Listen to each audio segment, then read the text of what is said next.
guys, thanks for joining me today as I discuss the case of Summer Wells, a 5-year-old little girl who went missing from a small town in Tennessee, Rogersville. According to various news reports, Summer's parents, Candus Bly and Donald Wells, made a call to 911 at 6:26 p.m. 15th of June this year 2021, stating that their daughter had gone missing from their rural property.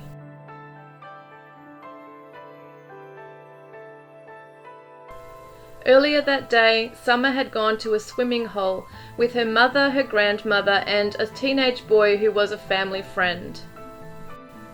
Apparently, Donald was working that day at a construction site 45 minutes away in a town called Jonesboro, while the 3 boys, her brothers, were at home, supposed to be cleaning.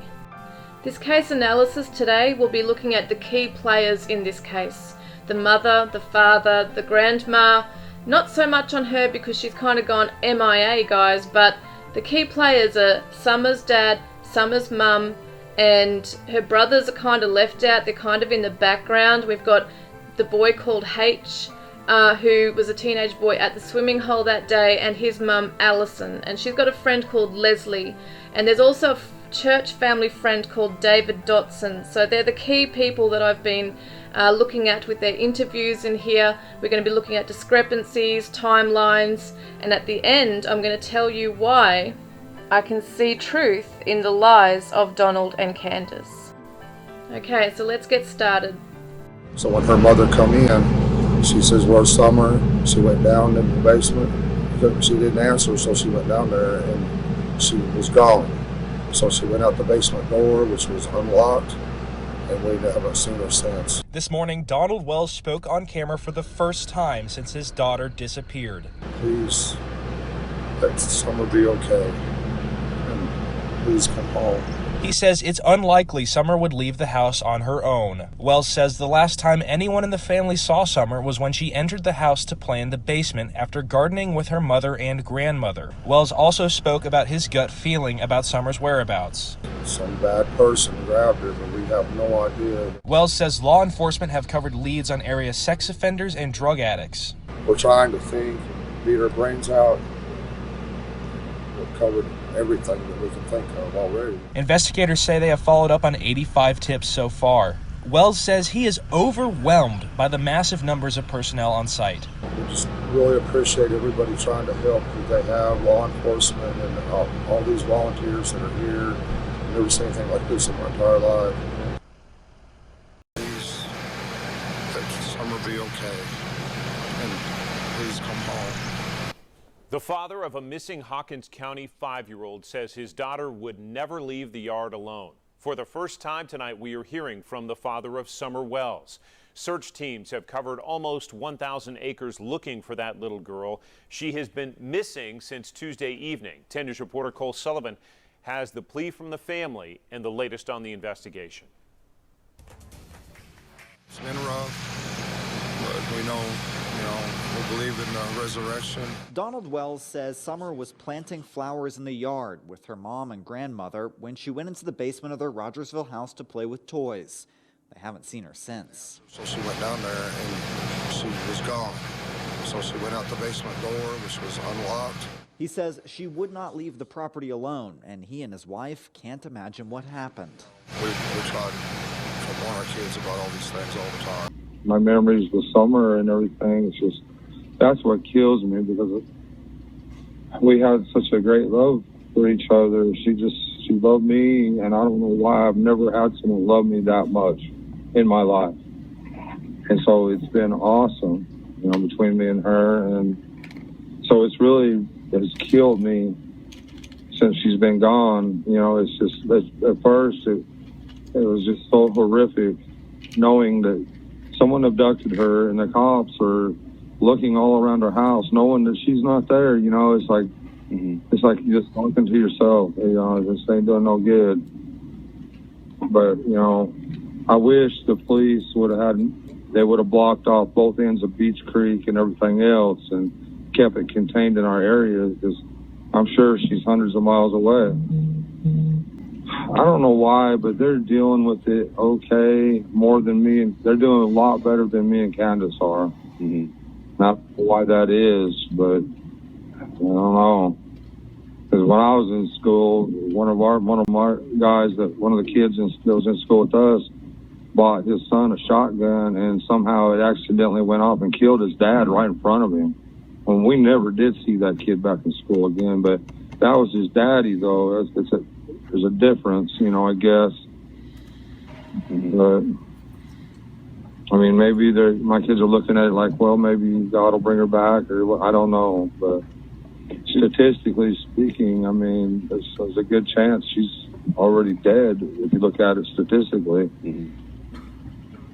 And I hate to think that I love her with all my heart, but only God, you know, if nothing else, you know, I'll see her in the resurrection. As long as I keep the commandments and I do what I'm supposed to do, I'll see her in the commandments, if that's the case, you know.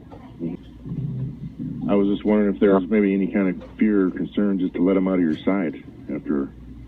Well, yeah, definitely. We was sending them down, you know, to the school bus by themselves, you know, but I don't think we'll ever do that again. Has your theory about what happened to Summer changed any since we spoke a couple weeks ago? No, she was abducted. There's, you know, I forget how you put that, reasonable deduction, or however you say that. You get taught in school, you know, but by that theory there, yeah, she's been abducted in my mind, 100%. I know Candus wouldn't lie to me about any of the facts. She has no reason to, you know. I mean, she wouldn't lie. I know she didn't walk away from this property by herself or off this yard by her swing. I feel in my heart that somebody has came up here and took her, has lured her away from here. Me and my mother and her were planting flowers. And we went in after we got done washing our hands, and she got a piece of candy from Grandma, and she wanted to go back over and see her brothers. And I said, okay, and I walked her all the way over to the porch, and I watched her walk into the kitchen where the boys were watching TV. And I told the boys, I said, watch Summer, I'll be back. And within 2 minutes I came back, and I asked the boys where their sister was, and they said, she went downstairs, Mom, to play with her toys in the playroom. I said, okay.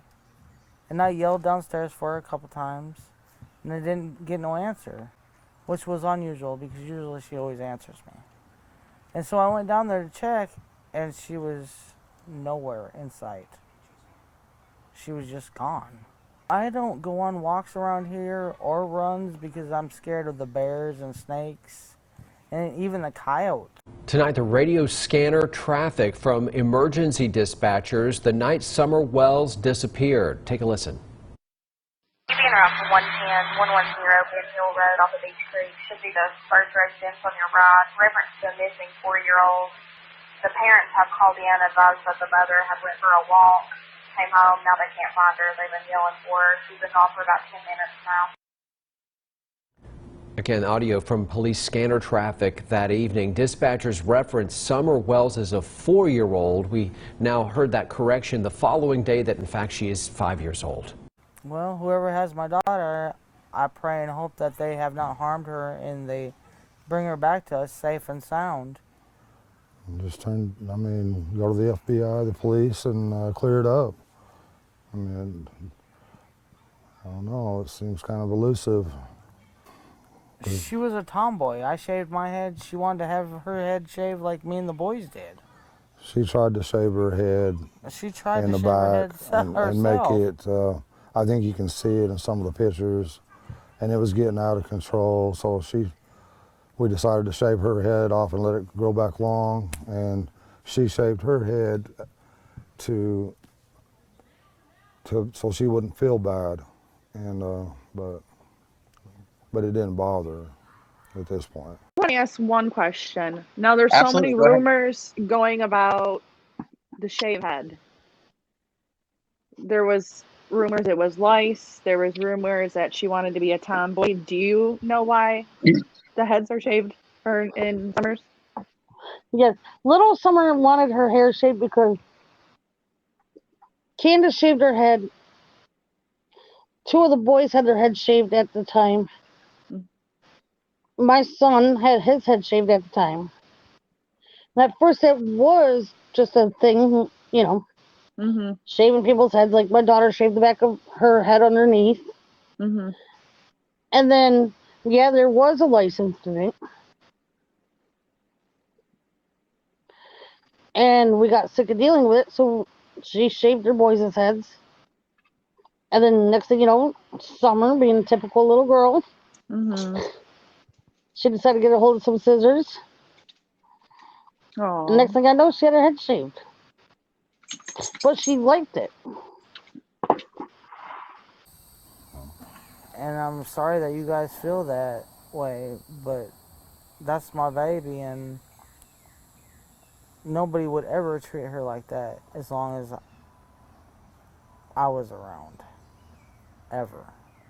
She loves to dance. She would always want me. She says, "Daddy, hold my hand so I can twirl." And she would just like to twirl and twirl and twirl until my arm got tired, you know. But and you know, I put out there that one of Summer's favorite songs was Godzilla, and they say, you know, and they're jumping all over me about past tense was, you know. Well, I'm sorry about that. It's just. She also liked the song by New Breed. It was called House, My House.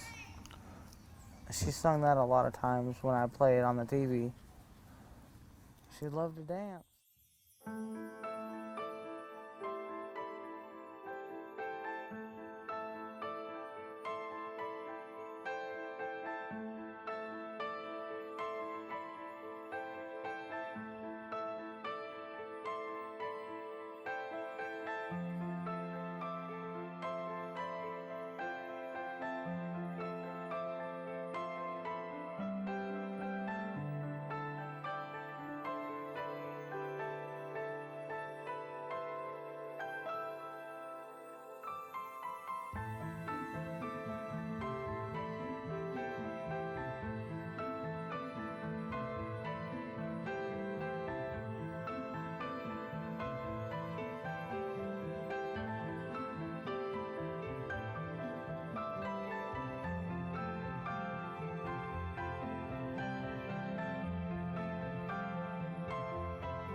She loved to dance.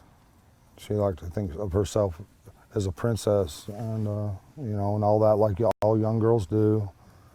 And she loved Frozen. She loved to be that Elsa, and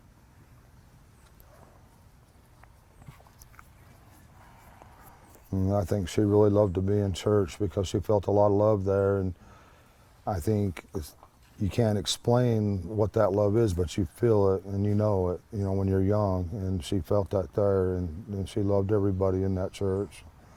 Or she loves everybody in that church. I should rephrase that, because they'll tear that apart as past tense, and I apologize again for that. I hope she gets to come home, you know, and I hope she gets to be with our church family again. Our best friend in that church was Robin.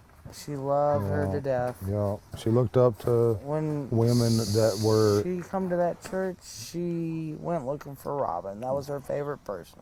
Any woman that was professional, that was pretty, beautiful. She looked up to those kind of women. She, you know, they were, the word I'm looking for, I can't think of it, but she looked up to them. She'd give them a run for their money every day.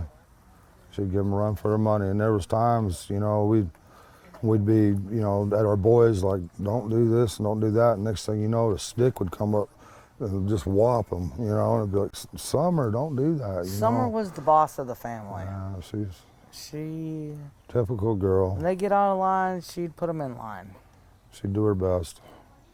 She loved to play in the mud and the water and swing on her swing and enjoy dirt.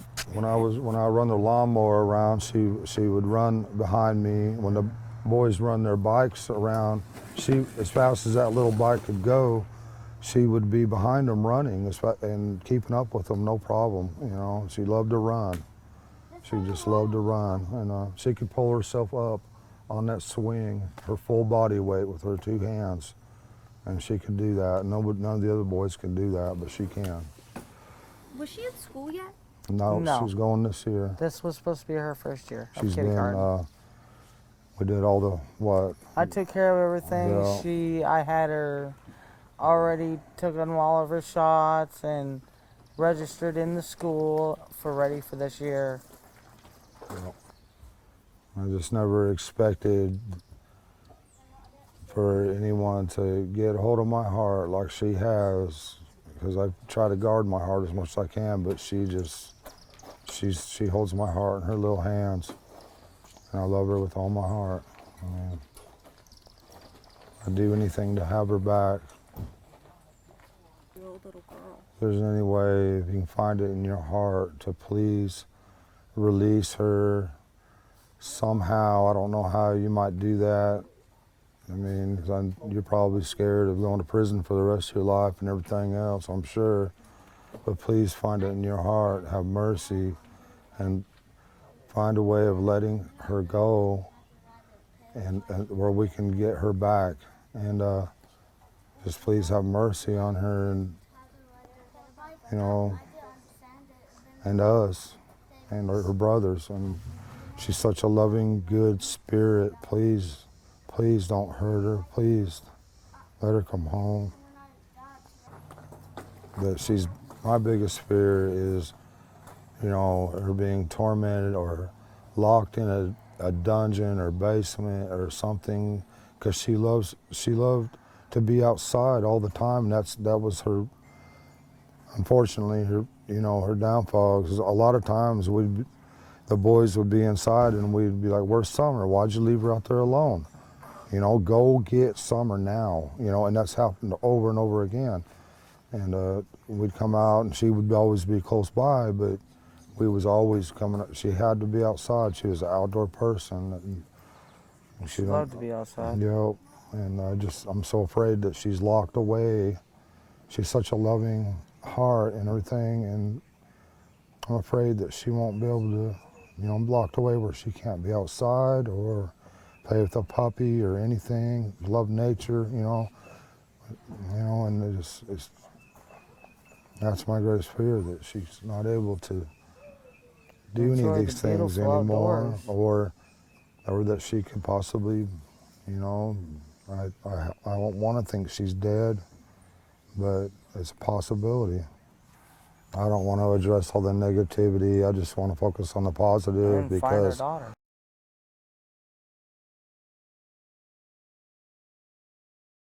Did Hunter say if Grandma went to the swimming hole with them? Did they go pick up Grandma and then go to the swimming hole? He didn't say. So that day that she texted me, and she said my grandma's in the hospital.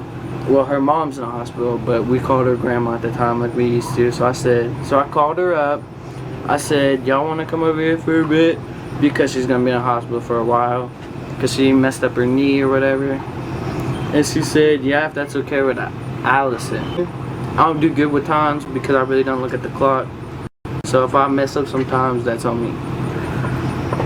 Because I'm really bad with doing times. You're 15. Yeah. And so she pulls up, she gets out the car with Summer, and supposedly the kids went to work with the father. And so... Now you say the kids. Who are the kids? Wyatt and Josie. So the boys? Yeah, the boys. They went to work with Don. That's what I was told, yes. Okay, go ahead. Okay, so she's here, Grandma's at the hospital, and who's with her that day? Just Summer. Just Summer.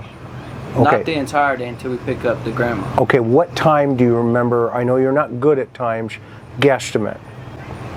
Had to have been like around 11, right? Okay. Or 10 or 11. No, just from your memory, not from Mom's I think memory. it was at least 10 because I was up all night. And it could be wrong too, right? Okay, so let's just kind of put that right there, okay? I remember her showing up that morning. And what time was that? About 10, between 10 and 10:30. All right. And then her grandmother calls her and says to come pick her up when we're sitting right there. Oh, interesting. So where are you sitting in the car? At first, I was sitting on the front seat. We moved a box to the back. Okay. And then we moved the box to the very back, the first one where the overhead to the bed is. And then we put another one back behind, like that passenger seat right there. Okay. Okay, and where's Summer? Summer, she is on the driver's side, in the back seat. Okay. Was there any milk or anything like that in the car at that time? Not until we got the price list, which was like I think it was a few hours later. Okay. Nah, she changes it to swimming because she grabbed her mother. Say it again? She changed it to swimming because she grabbed her mother. Oh, okay. So from here, where do you guys go? From here, we go to the hospital. Okay. Pick up her mother. Pick up Grandma. Not even like 10 minutes later, Okay. we go to Walgreens. From the water hole, Where do you go? we go to this thing called Hippie House. Hippie House? And they sell like THC, CBD. They're in the CBD store. How long were they in there? Like 5 minutes tops. Okay. And then what happened? And then she came out with 2 vapes. She came out with hers and then another one she gave me. She gave you one. Another one. Yeah. Okay. And then what took place then? And then we went to grab that prescription. That's when you went to the prescription? Yes. At Walgreens? Because it was ready? Yeah. Okay. How long do you think it took for that prescription to get ready? They said 35 minutes. Okay. So we could have been, that could have all took 35 minutes or more. Okay. And then what happened when you, did somebody go into the store or did you go through drive-through again? Drive-through again. And where are you sitting at this point? The same. Well, I was sitting in the middle because she was the person that was wet, and so she had a pillow under her. Got it. So she's sitting on a pillow. The baby is. Yeah. Summer. Okay. Where's that pillow now? Do you know? The pillow now? Yeah, the pillow. I don't even know. I haven't been up to their house in like over a year. To be honest with you. No, that's cool. So from there, where do you guys go? From there, we go to Sonic. Where? Sonic. Sonic?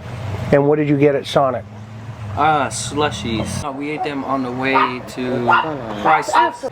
And then No, that's one. who goes into the store? Her and her mother again. Okay, so Candus and her mom go in the store again. And that left you and Summer in the car. Yeah. And what are you guys doing? Just still watching TikToks, listening to music. I mean, just sitting there watching TikToks mainly. Like, did they all sit in the car and wait for Candus? Do you know anything about the grocery store trip? He said that him and Summer were outside in the truck watching TikTok videos. Okay. And did Grandma stay in the truck with them, or did Grandma go into the store with Candus?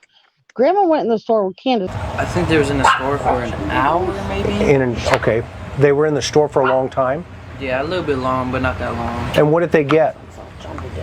So they got groceries for the house. I don't know what all they got. All I seen was what was beside of us, the milks. Okay.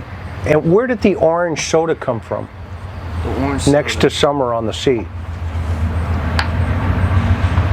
The orange soda. Orange soda. I'm really trying to think on that one. I forgot there was orange soda. There is an orange soda on the seat in the TikTok video.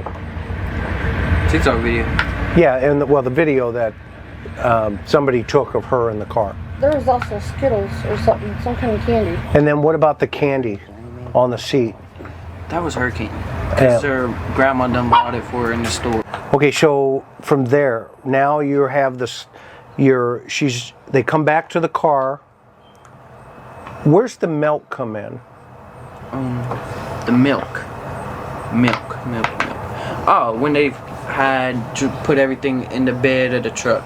You know, like the back of the truck I call it a truck bed because it is a truck bed. Okay. But there's a picture of Summer leaning against the milk bottles. Yeah, they put them there.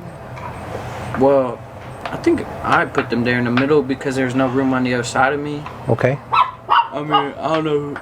Yeah, I put them there because she was sitting by the window, and then... Was she sleeping? No, she wasn't even sleeping at the time. Okay.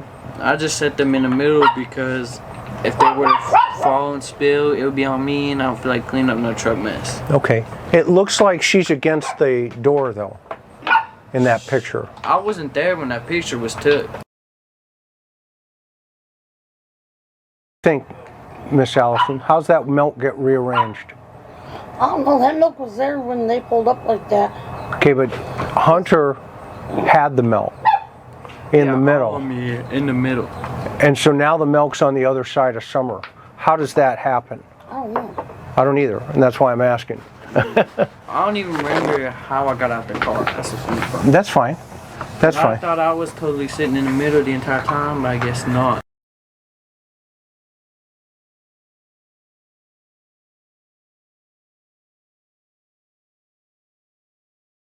She dropped Hunter off between 2 and 2:30, right where your truck is. Okay.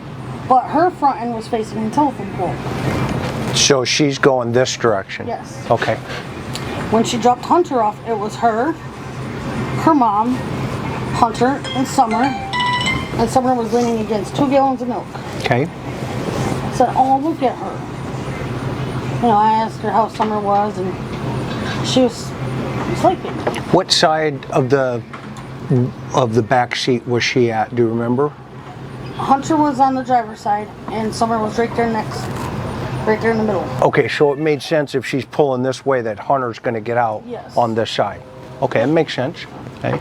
And so she's on the other side or in the middle? She's in the middle. Okay. Like against the milk, gallons of milk. Yep, against the 2 gallons of milk. Okay. And I said, oh, look at her. I said, isn't she hot? Like, I said, I wish I could wake her up and, you know, give her a hug. No, you can't. And the windows And the windows were up. What did Hunter say? Because he was sitting next to her. Hunter said she was alive. They had stopped at the store before they dropped Hunter off. That's where the 2 gallons of milk came from. Okay. And the groceries. I dropped him off. Explain the milk.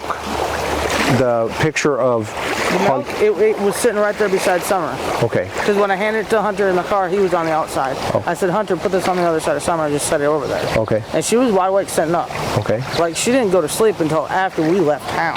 She said that Summer didn't go to sleep in the car until after they dropped off Hunter. When we asked her about that.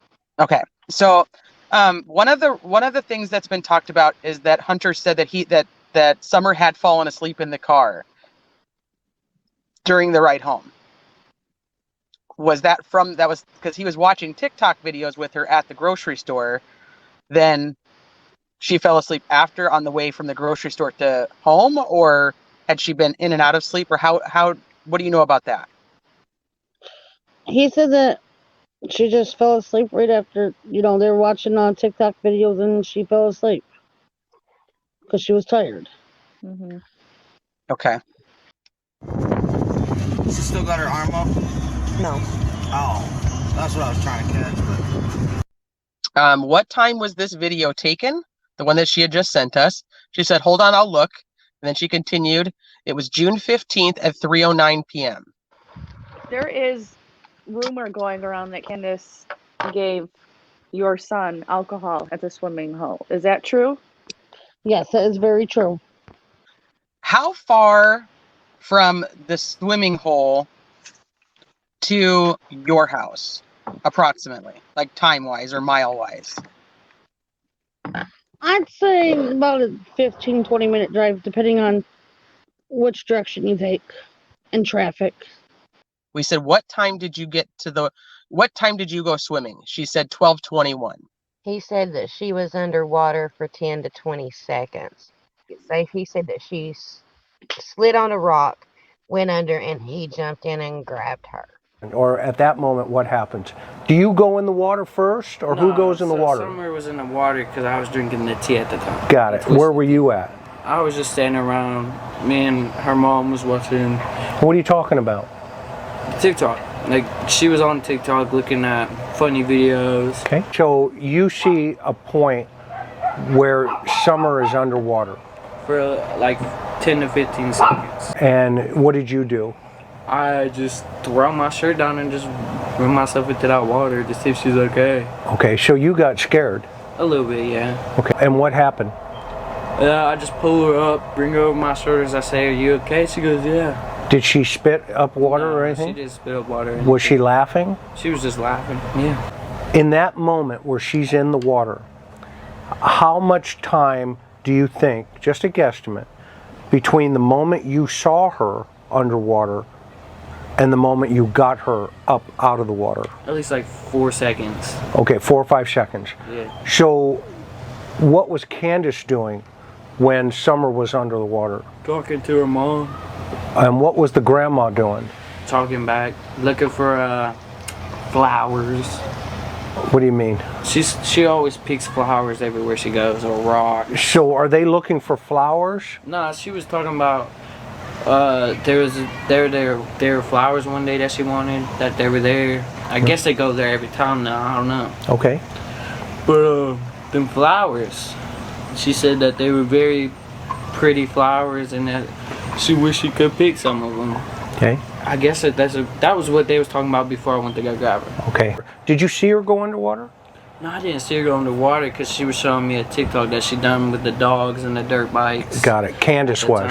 Yeah. So your focus was on the TikTok For a second there, but then when I turned my eye that way, I just seen that.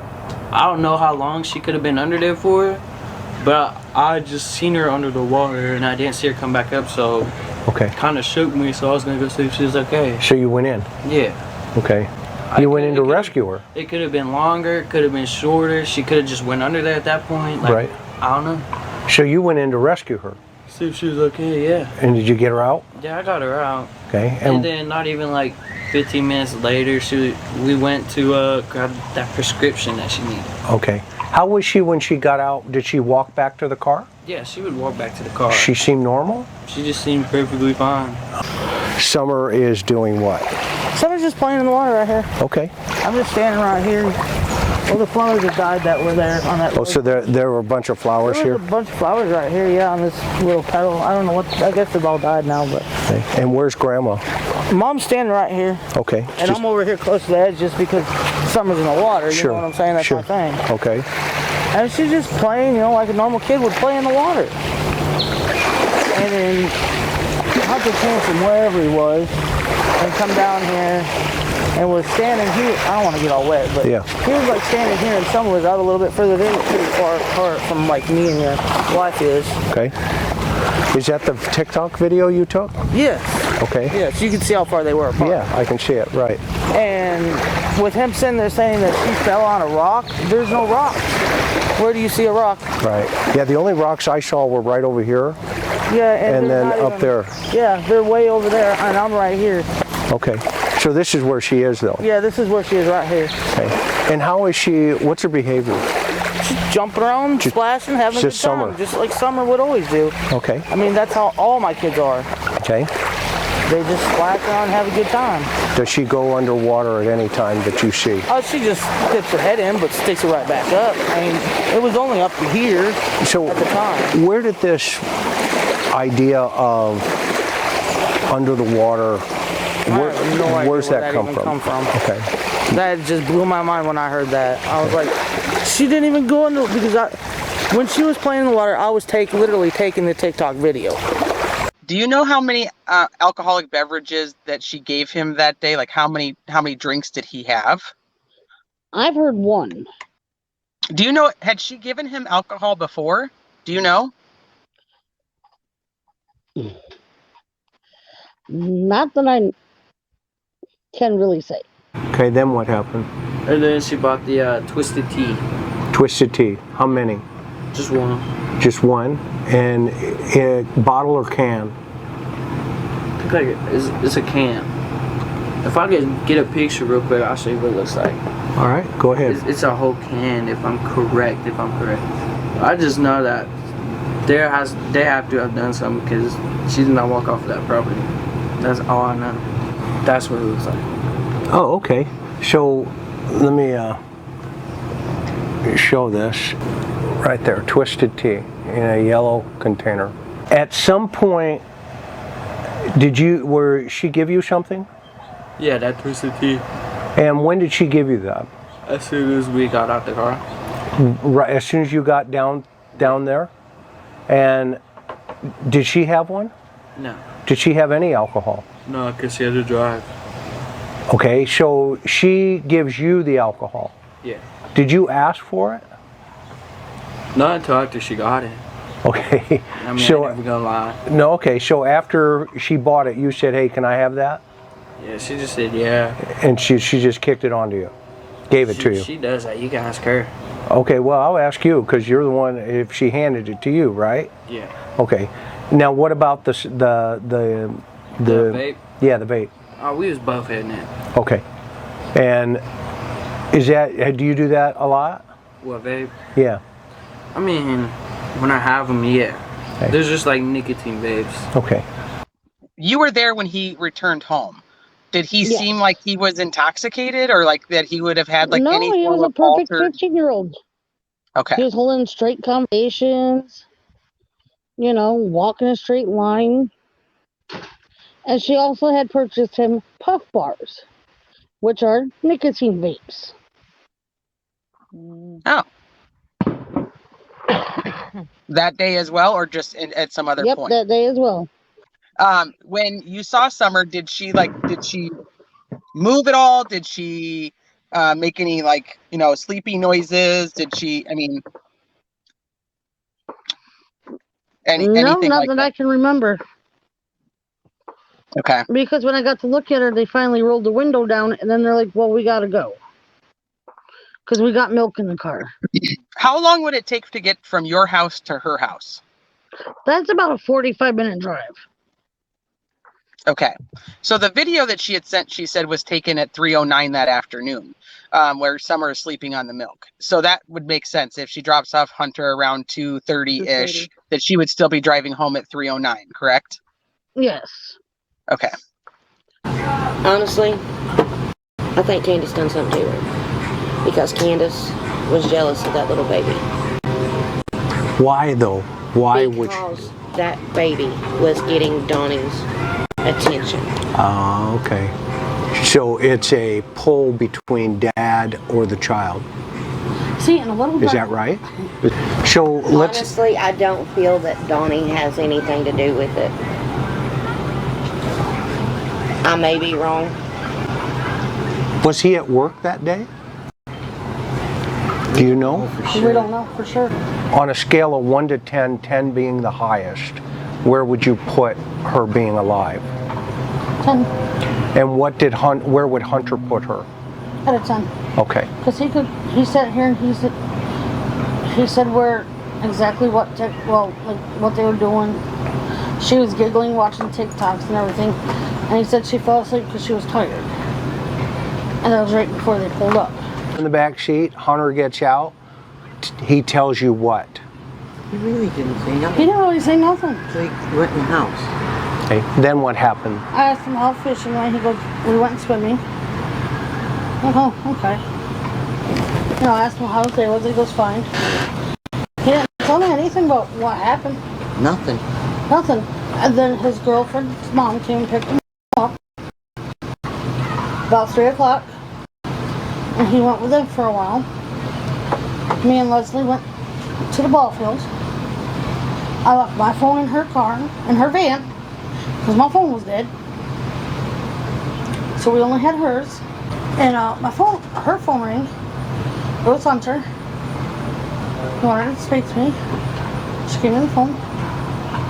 He goes, Mom, you gotta call Candus. Where was Hunter at when he called you? He was at his girlfriend's house. At his girlfriend's house. And he goes, Candus just called me.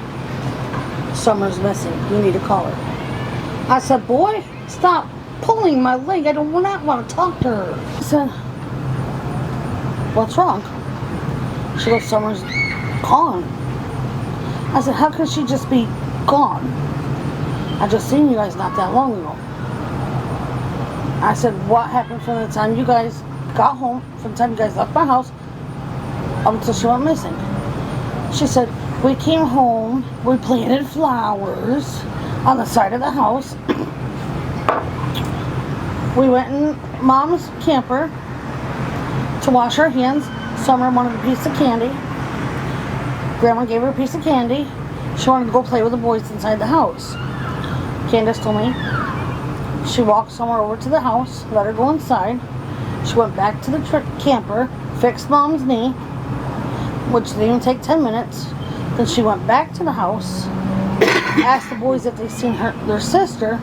They said, no, maybe she's downstairs in the cellar playing. And I asked, I said, did you check the cellar? She goes, yeah. I checked it for about 20 minutes. I go, okay, was the door shut and locked? She goes, yes. How does she just come up missing? And during this conversation, didn't shed a tear. Nothing. She was walking back and forth in her kitchen playing with her hat on her head. How do you know that? Because we were... It was on video chat. So you were on video chat during all of this? Okay. All she was doing was talking and yawning. And playing with her hat. She's like, well, I gotta go to bed soon because I have to get up in the morning because we all have to go down to the station to take a polygraph test. Have the cops been there yet? Yeah, she said her mom was outside talking to him, that she wasn't going to talk to him. Is that what she said? Yeah. That she wasn't going to talk to the police? Yep. No. But her daughter's missing? Yep. Yeah. Okay, then what happened? And then we didn't hear from her the rest of that night. And then Wednesday. And what time was this around? Do you remember? About 11:30, 12 o'clock. PM? PM. Hunter called my phone. Yes.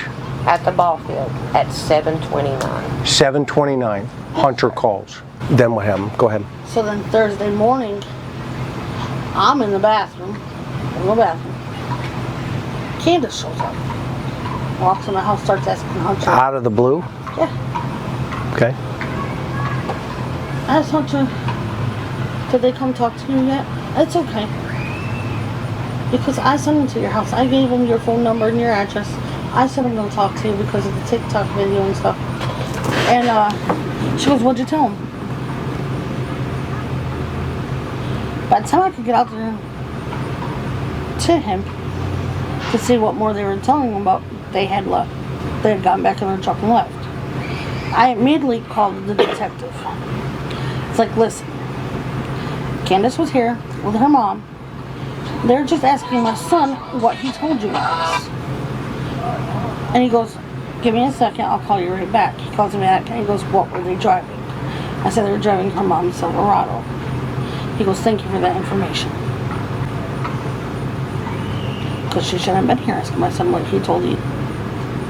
And what did Hunter say he said? He goes, I just told him everything we did that day. And what was her response? Oh, okay. What was she? Tell him that, did you? And then she said to him, you didn't tell him that, did you? About what? To this day, we really don't know. I really don't know to this day, but he said it was pertaining to do with the alcohol and the puff bars. The alcohol and the what? Puff bars. What's that? It is a nicotine, basically electronic cigarette. Oh, okay. Those vape cigarettes? Yes. Okay. Like I said, he was at work. And she had called him. Said she was in the back of a cop car, heading to the police station, because she had to take another polygraph test because she failed the first one. Then his girlfriend's mom picked him up from work. And she had called again. Said she was at the police station and she couldn't leave. So I called the detective when I found this out. I said, why does she keep calling my kid? Like, it was crazy. When's the next time Candus contacts you? Around 7:30 that day. That night. And where were you at that time? I was over at the park in Bristol with my girl. Hanging out with your girlfriend? Uh-huh. Okay.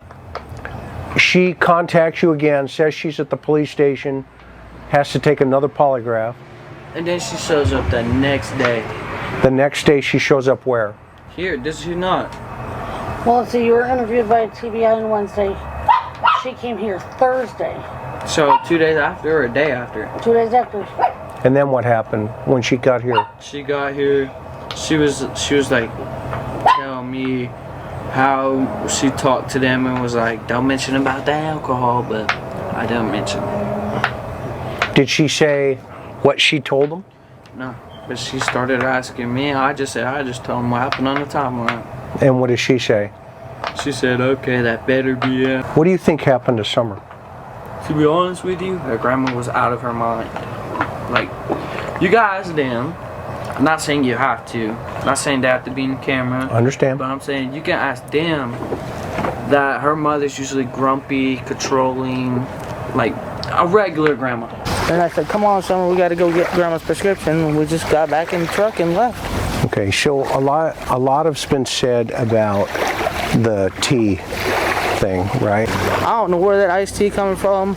I know that I did buy an iced tea. Okay. From the smoke shop in town, but I bought that iced tea from my mother. Okay, okay. And if she was here today, she would tell you that. Right, right. And the vapes that I bought were nicotine vapes from the hippie house. But after we were done at the hippie house, I think we bought 3 of them, I think, I believe. And I set them right there on the council, and he asked for one, and I said, no, you can't have none. Did he take one?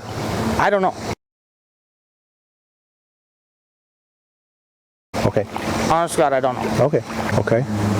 I mean, there was nothing. I honestly didn't see him drink nothing down here. I don't know what he's talking about. I really don't. And then they said they was going to go press charges against Summer or Candus for giving Hunter alcohol and some tobacco. And the facts of it is he stole it out of the truck. He stole something. Help me understand when you went home.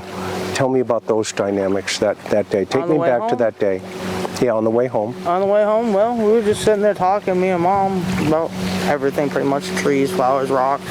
Whatever Mom likes, you know, pretty much we talk about. And I was like, what's Summer doing? She's like, oh, she fell asleep. I was like, oh, how's she sleeping? And when I look back, because I'm driving, and I look back like this, she had her arms up like this, like her daddy sleeps all the time. Okay. So I wanted to catch that moment. Okay. You know, it's just things I do. Right. And I was like, here, Mom, hurry up, take that picture. And then she accidentally hit the video record instead of the picture part. Okay. So like, did you catch it? She like, F, no, I accidentally hit the video part. She still got her arm up? No. Oh, that's what I was trying to catch. But... And I was like, did she put her arm back down? She's like, yeah. I was like, dang. And then she got a picture of her, but by that time her arm was down. But her arm was up most of the time like this. Right. And we were like 2 minutes from the house when she took her arm down. Okay. And then when we got to the house, we unlocked the gate, went up, and I woke her up. She got up, I unbuckled her, she got out of the car. We went and grabbed the boys from the house to come help us with the groceries. Yep. Because I always have them come help me do something. And now, who was home when you got home? My 3 sons. Okay. And how old's your oldest? He'll be 13 in September. Okay. So was he babysitting? Well, technically they weren't really. They were watching TV and sleeping at the same time. Okay. And I was just going to run out for a second, and we never even planned. I didn't even plan for Hunter to even be with us that day at all. Got it. He just called and was like, want to come over for a second? I was like, yeah, I'll come over for a second, but I got to get right back to Mom. And that was all it was a quick second thing. Got it.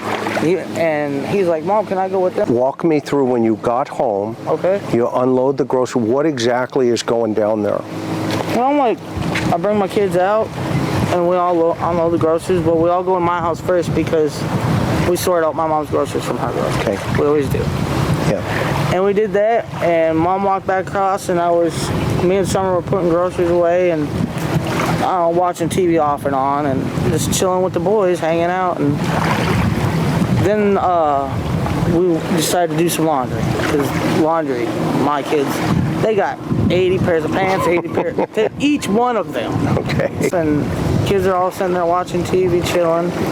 And I stepped down, and I noticed Mom was sitting on the step, and her step is like literally from here to that tree, from my doorstep. Okay. I can literally walk over and be right there. Okay. And she's like looking around. I was like, "What's your problem?" She's like, "We got to get these plants transplanted into bigger pots." Okay.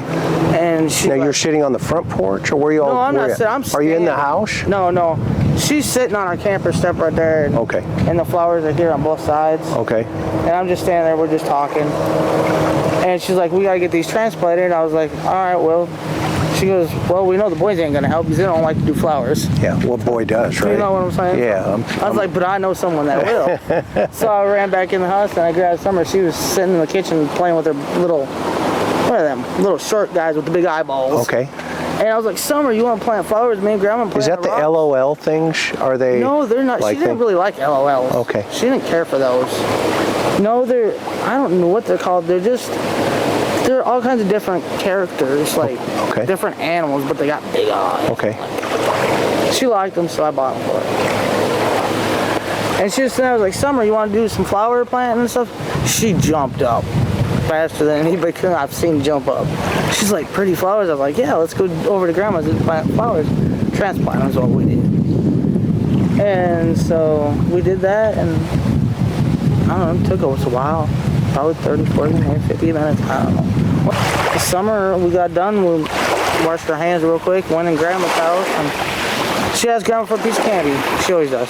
Okay. And of course, Grandma gives it to her. Sure. And she wanted a piece of candy, so Grandma gave it to her. We were sitting there for about, I don't know, 5-10 minutes maybe at the most. And she goes, "Mom, I want to go back to the house with my brothers." I was like, "All right." So I got up and I walked her back across to where I could literally see her walking to my doorstep. Okay. And she front door, back door? No, well, I don't know if you want to call it the front door or back door because I don't really consist which way.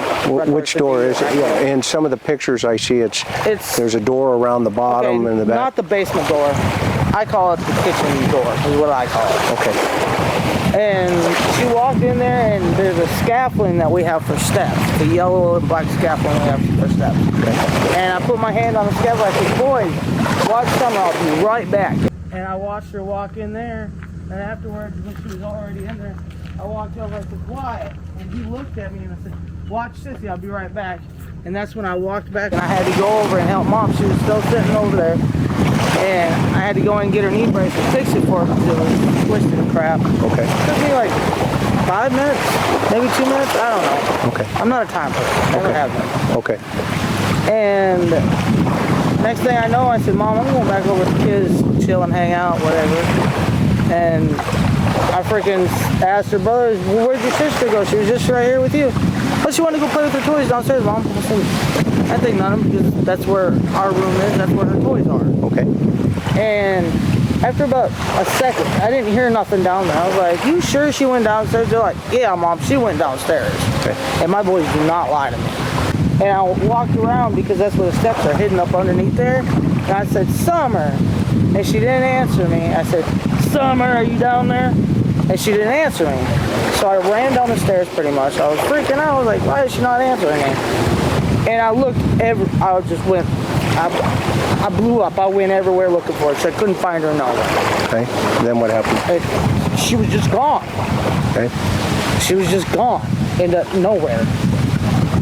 And I started tracing the property, going everywhere I could. I sent my boys down through well, we live on the hill, so it was down by the creek. Okay. I sent them all down through there looking and everything.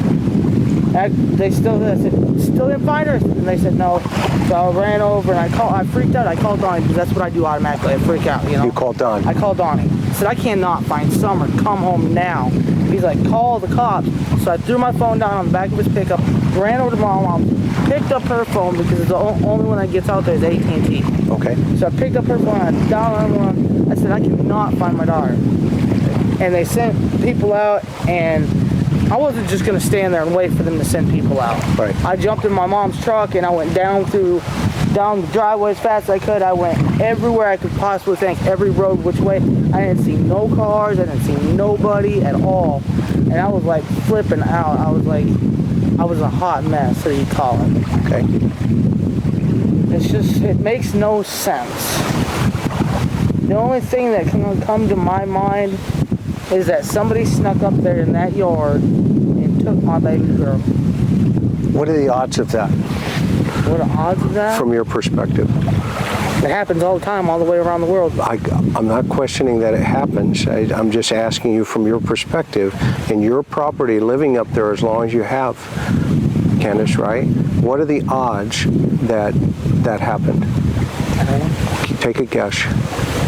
50-50. Okay. What would be the 50% that it didn't happen? What are the other possibilities? I have no idea. Okay. Could she have walked away and fallen? Knowing my daughter? Yeah. No. Okay. In my heart, I believe, now this is just the way I feel. I respect that. Totally respect that. I feel that somebody has got her hid out somewhere. Okay. And is keeping her away from us. Nobody's perfect though, right? No, I'm not perfect. I'm not perfect by any means, shape, or thought. Never have been perfect. Never meant to try to be perfect. And me neither. I mean, you. I am a person just like you. Yep. Or your wife. That's right. That person out there on that jet ski. That's right. I'm no different than anybody else. We all make mistakes. There's no question about that. No question about it. You might as well just rip my chest out, throw it out there for the fish to eat, because it's worthless without her. I try to be strong for my boys.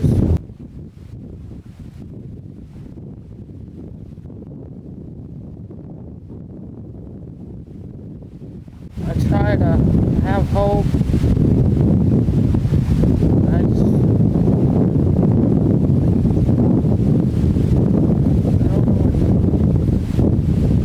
I feel like everybody is against me.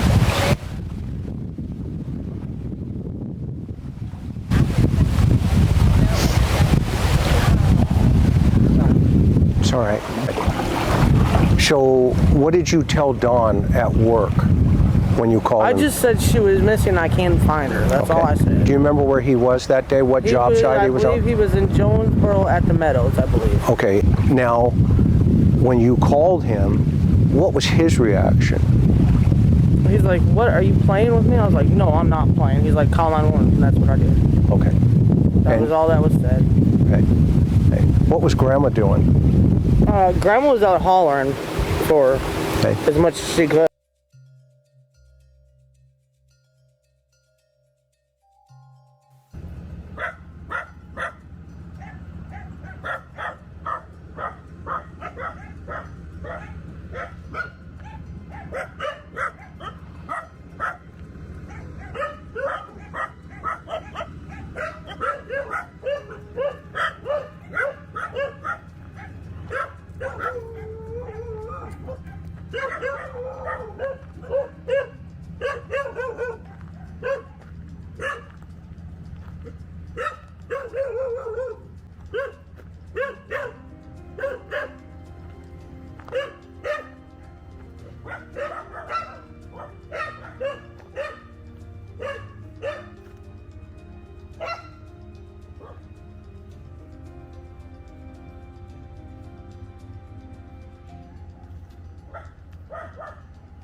Hey. Let's pick it up from where, and I'm going to just use this little one. Is that okay? Okay. So from where, when you got home, now she's leaning. My mom's truck parks here. Okay, your mom's truck's right here. Yes. Okay, so when she's leaning against the milk. Is she sleeping? She was sleeping, yes. Okay. From exhaustion from that day? Yes, she was. Where I woke her up early, and she usually sleeps until 9, 10, even 12 o'clock if I let her. Okay. How did the milk bottles get rearranged? Hunter said he had them on the floor, and then he put them next to him. They weren't. Is that true? No. Okay, so walk me through that. When we dropped them off, they were actually still on his lap. Okay. And he put them on the other side of Summer. Okay. So he reached over? Yeah, he set them over there by that. What's a black tote she had in there? Okay. Was there? Where's that tote at? I think actually my mom's got it still in her truck. It's got a bunch of crafts and stuff in it. Okay, got it. And now from when you pulled up, did she just fall asleep next to that? She fell asleep, I'd say maybe 5 minutes on the road. Okay, got it. And then, so walk me through, you get home, you take the groceries inside. Is Don home, by the way? No, he's not. Okay. Actually, I parked the truck and I opened both doors. It's really hard because this lawnmower is his. But I opened the doors up and I shook her. I said, wake up, we're at home. She jumped right up. Okay. Like nothing. I unbuckled her and I said, come on. I said, Mom, I'll be right back. I went in there and got the boys and they were sitting at the table. And I said, come on, let's get the groceries out. And we brought them all in the house, went through them all, did all that. And this is that's her swing? That's her swing right there. Come show me her swing. Why is this, and who's this? That is Smoking Boots. That's my boys' cat. And how many dogs do you have here on the property? About? Honestly, I don't know because people just keep dropping them off. Hi. I know. Okay. Sorry. So this is her swing. That's her swing. This is her playground. My boys, they ride those dirt bikes that are leaning against the truck over there. Okay. You can see there's one. Where's Summer's bed? Oh, it's in the basement. Got it. Okay. So what happens when she comes in? The boys are playing where? No, the boys are actually sitting here. Okay. And they're actually sitting right here at the table watching TV. Okay, so they're at the table watching TV. Okay. They were all locked in. Nobody could get in. Nobody could get out. Kind of thing. Now, who's this on up here? That's my little sister that's missing. Oh, that's Rose. That's Rosie. Oh, wow. Yep. Wow. And who's the guy? That's her ex-husband. Wow. Do you think he had anything to do with that? I don't know. Okay. Yeah, we don't want to go there. Can't say. How's your mom deal with that? It's difficult. Yeah, I know. You know I know, right? So, okay, watching TV, where's Summer? Summer, she was with me. Okay, so walk me through that. All right, well, we walked up in here and we got Josie, Wyatt, and Waylon, the boys. Right, you put the groceries down, right? Yeah, well, we went back out and then we brought the groceries in and put them down.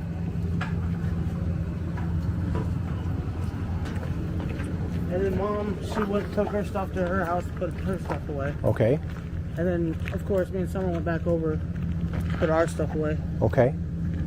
You went back in? Yeah, me and Summer went back in the house. And then we were just doing normal stuff.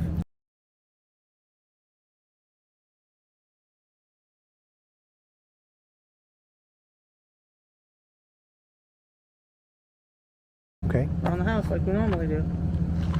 And I come out, Mom was sitting there at the time I come out and I'm standing here. Okay. I was like, what are you doing? What are you staring at? She's like, these plants, I gotta get them transplanted. I was like, well, Summer will help us, so I went back in. By that time she was sitting on the floor playing with her toys. Right here? No, in the kitchen where we were just at. Okay. She was actually sitting on the floor playing with her toys at that time. I said, Summer, you wanna help plant flowers? And she jumped up, left her toys a mess, of course. That's cool. Okay. We walked over here and we transplanted these cactuses from the little pots that they were in. And transplanted these ones here into this bigger pot and that one into that bigger pot. And then she took the rocks that we've gotten from different gem mines when we went up to Gatlinburg and stuff. Okay. And she's the one that spreaded all the rocks around in here. Okay. Went in there. We went in there and got some candy and stuff she gets from Grandma. Okay. And I said, well, I'm going to go back over to the house. She wanted to go back, so I figured I'd go back, you know. Okay. And I brought her, I literally walked over to here. Like literally walked right to here where I could see the boys and on the kitchen table. Got them. And I watched her walk in there. And afterwards, when she was already in there, I walked over, I said, Wyatt. And he looked at me and I said, watch Sissy, I'll be right back. And that's when I walked back over to my mom's. Okay. And I was fixing her brace and stuff like that. And I said, well, Mom, I got to go back over with the kids. And that's when I come back up into the house. Okay. With the boys. Okay. Not that. You walked into the house. I walked into here.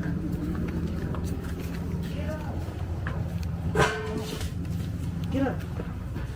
I walked in here and them three were sitting right here in a row with their eyes glued to the TV, like always. And I said, boys, where's your sister at? Well, she just went downstairs, Mom, to play. So I I went over here like this, because this is where the stairs are. Okay. It's actually down under there. Oh, down into her bedroom. Our bedroom, and then hers is on the other side. Oh, okay, in the basement. Yeah, in the basement. Well, this makes sense now, see? And then I yelled, I said, Summer, Summer. And she didn't, I listened for a minute, I didn't hear nothing. So I went like this, because this is how I would get down here. Yep. I mean, I don't know if you want to come down here or not. Do I got to be tiny to get in there? No, you should. Can we come in from the other side? Well, we can, but it'd make more sense if you went this way. Okay, I'll follow you. Oh, man. Good grief, No, I know if my 6-foot husband can fit down here, you can. Huh? My husband's 6 foot, I know if he can fit, you can. This... Oh, my gosh. Way to go. This is my husband's room. Okay. And over here, well, it's a mess again. That's all right. But this is where Summer and little Waylon was. Because Waylon's only 9. Okay. And they stayed down here. And these are all her toys, all her Paw Patrols, All her movies.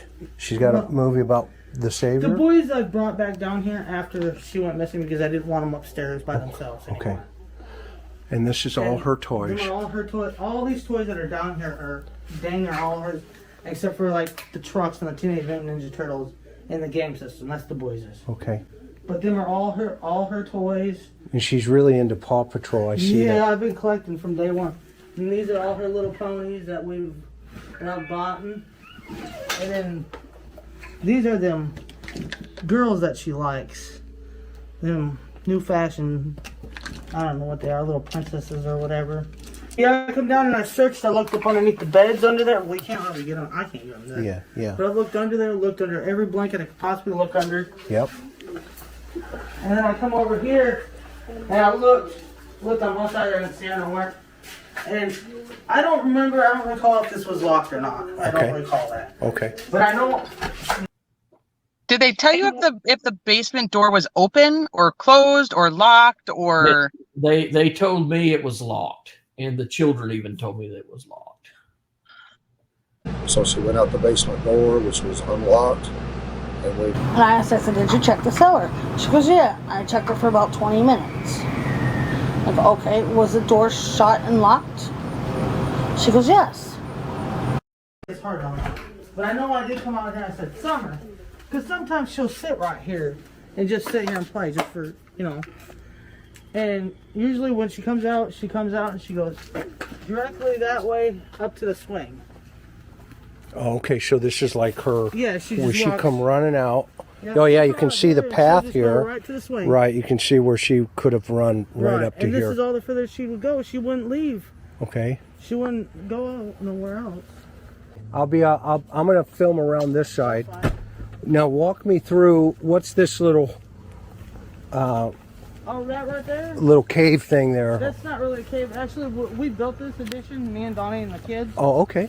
And we left this part open because the dog, at the time we did have little puppies. These dogs were little puppies. And we let them go under there. They would run in and out of the bricks over there. There's actually 7 pups up under there now. Okay. And it's always been open like that.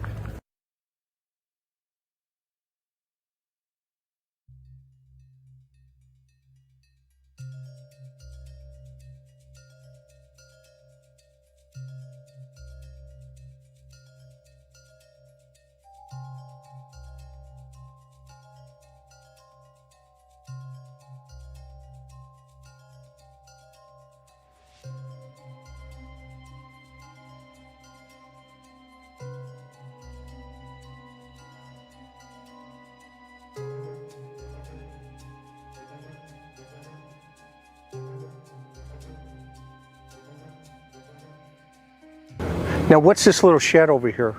Oh, that one there? Yeah. That's where Donnie keeps all his tools. Got it. Hey, can I go look? No? You can go look, but it's a mess. No? Okay. No, it's up to, okay, that's fine. Nothing in there. Yeah, no worries. I don't want to get in. I don't want you to get hurt. Well, and you know what, I don't want other people to. I don't let my kids in there either. Yeah, no It's problem. not a place for. I totally respect that. That's not a picture that her Paw Patrol. This is so sweet. These are Summer's little toys there. There's one there. Then there's this guy right here. Then this is Casey on the case? It's Chase. Okay.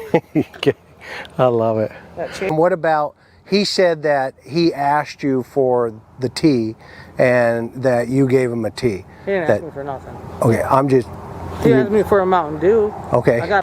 Okay, so she gives you the alcohol. Yeah. Did you ask for it? Not until after she got it. I'm a Mountain Dew. Okay, where did the Orange Crush come from on the seat with Summer? That was my mom's. She was drinking that and then didn't want no more of it. And what about the candy on the seat? Oh, that candy's been in there. Okay, okay. And what about the pillow? The pillow? What pillow? Oh, she's sitting on a pillow. She's shit. Oh, Mom gets mad because if the kids get in their wet bathing suit and stuff, so I just put the pillow underneath her so Mom wasn't complaining. Got it. Okay, okay. Good. So there is a time frame here between this trailer and that house within, you said 2 to 10 minutes maybe? No, 2 to 5. 2 to 5. And then she goes in and now she's gone. Oh. What do you think happened? I don't know. Where would a suspect have been, in your opinion, in this? My opinion? Yeah, in this area. They could have been sitting anywhere. They could have been sitting over here, just off the little edge right here, or where the bus is, that little bushy area right there. They could have been sitting right out there. here. Yeah. And Okay, come show me. What's up? That's all right. And I just recently found out that there was like, I guess he's a child molester. Okay. That lived like literally 8 minutes from my house, and he can literally walk from his house into my house within 8 minutes. Okay. And like that bushy area right there, you can't really tell if anybody's crouched down there or anything. I met the family about 3 months ago through church, and so I've just known them just a few short months. I am aware that you were you at the home that night? Yes. What happened is during the day I had spent the day with my daughter and took my daughter out to eat. And about 7:30 that evening, I was at home, and Summer's mother had called me, and she said, "David, we have an emergency. Summer is missing." And she was also trying to reach another one of our church members. Her name is Robin, and she was unable to get a hold of Robin, so she called me and see if I could try to get a hold of Robin for her. We were able to get a hold of Robin, and Robin and myself, we made our way out to their home. I'd never been out to their home before. I had to get the address from them. But by the time we got out there, it might have been about, oh goodness, maybe 8:30 or so. And there was a high police presence. There were aircraft already in the air. They had the police dogs out. There was probably about 100 search and rescue personnel, fire department already out there when we arrived. When you have been to their house, there was, speaking of rumors, I just want to see if you can clarify this one, because obviously we've never been there. One of the things was that there's many dogs, like 20 plus dogs around the property. So is there 20 plus dogs around the property? There are several dogs on the property. If I had to guess, I have probably seen myself. I probably have seen maybe 5 or 6 dogs. Okay. I've never seen like a herd of dogs, if you will. I've never seen 20 dogs. Right. That would be like a herd of dogs. Absolutely. Exactly. Okay. And any other time that you've been there when there wasn't that amount of police presence that's ever, like, you've ever noticed? Well, yeah. I mean, they have we've taken the family food and everything, and we've gone to visit with them. And they'll as we're pulling up the drive, a couple of dogs will run up there, just kind of start barking and everything. There's been times like this. So yeah, that they barked at that time, but it wasn't like they were going nuts or anything like that. Okay. Thank you for clarifying that for us. You're welcome. So they would bark if someone did pull up or walk up up on the property? I would think they would, because I mean they they barked at my car when of course they know me now, but they barked at my car, and when I would get out they would stop. But yeah, absolutely. I think that if there was just someone coming up the drive, I would think they would bark. And that's just my opinion. Okay. And do all the dogs belong to Candus and Don? I do believe so. What were you told had happened? Well, I'd spoken with Candus, and I believe Don was already there too. And where the main house is, Candus's mother also lives on the property in a trailer. It's kind of like a camper trailer that you pull, I believe. And that camper trailer is probably about, I don't know, maybe 30, 40 foot from the main house. It's separated by a driveway.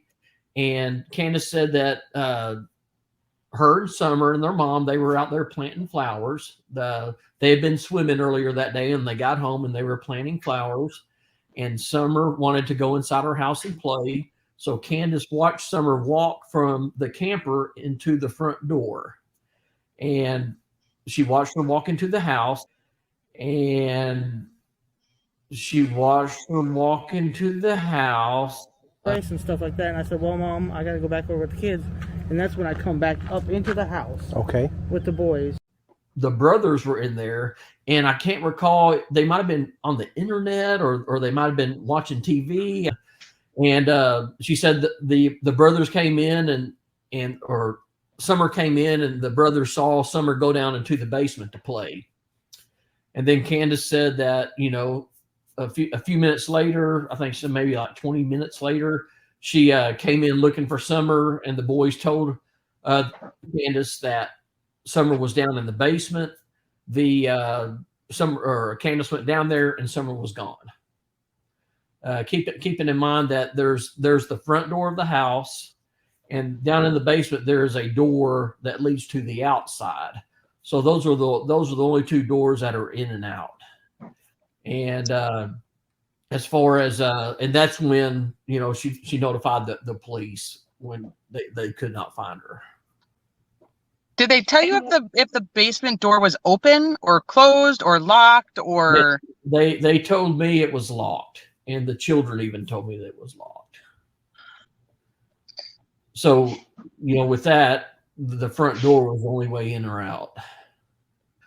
One of the sons did tell me that the door was locked while she was down there, and Summer's mom, she confirmed that with me. When I asked her, I said, "Hey, have you called the police, and how long has she been missing?" And she said, "Yes, we have called the police, and she's been missing about 25 minutes." That's kind of what I was wondering, because that kind of goes along with what she had said to us as well, was that she, sent her inside. A couple minutes later, she found she was missing, and we walked around looking for her. So right. So that's why I was thinking probably that 25 minutes is probably included in when they were looking for her. Would be my thought. I was a paramedic for about 23 years, and then I became a mortician. Kind of opposite of the fence. You were what? You were what for 23 years? I'm sorry, I missed that. I was a paramedic for 23 years. You were a paramedic? Yes, ma'am. Wow. Thank you for being a first responder. Oh, you're welcome. Thank you. Candus was showing the officers and myself videos that they had of the boys and Summer swimming. I know they had gone swimming earlier that day.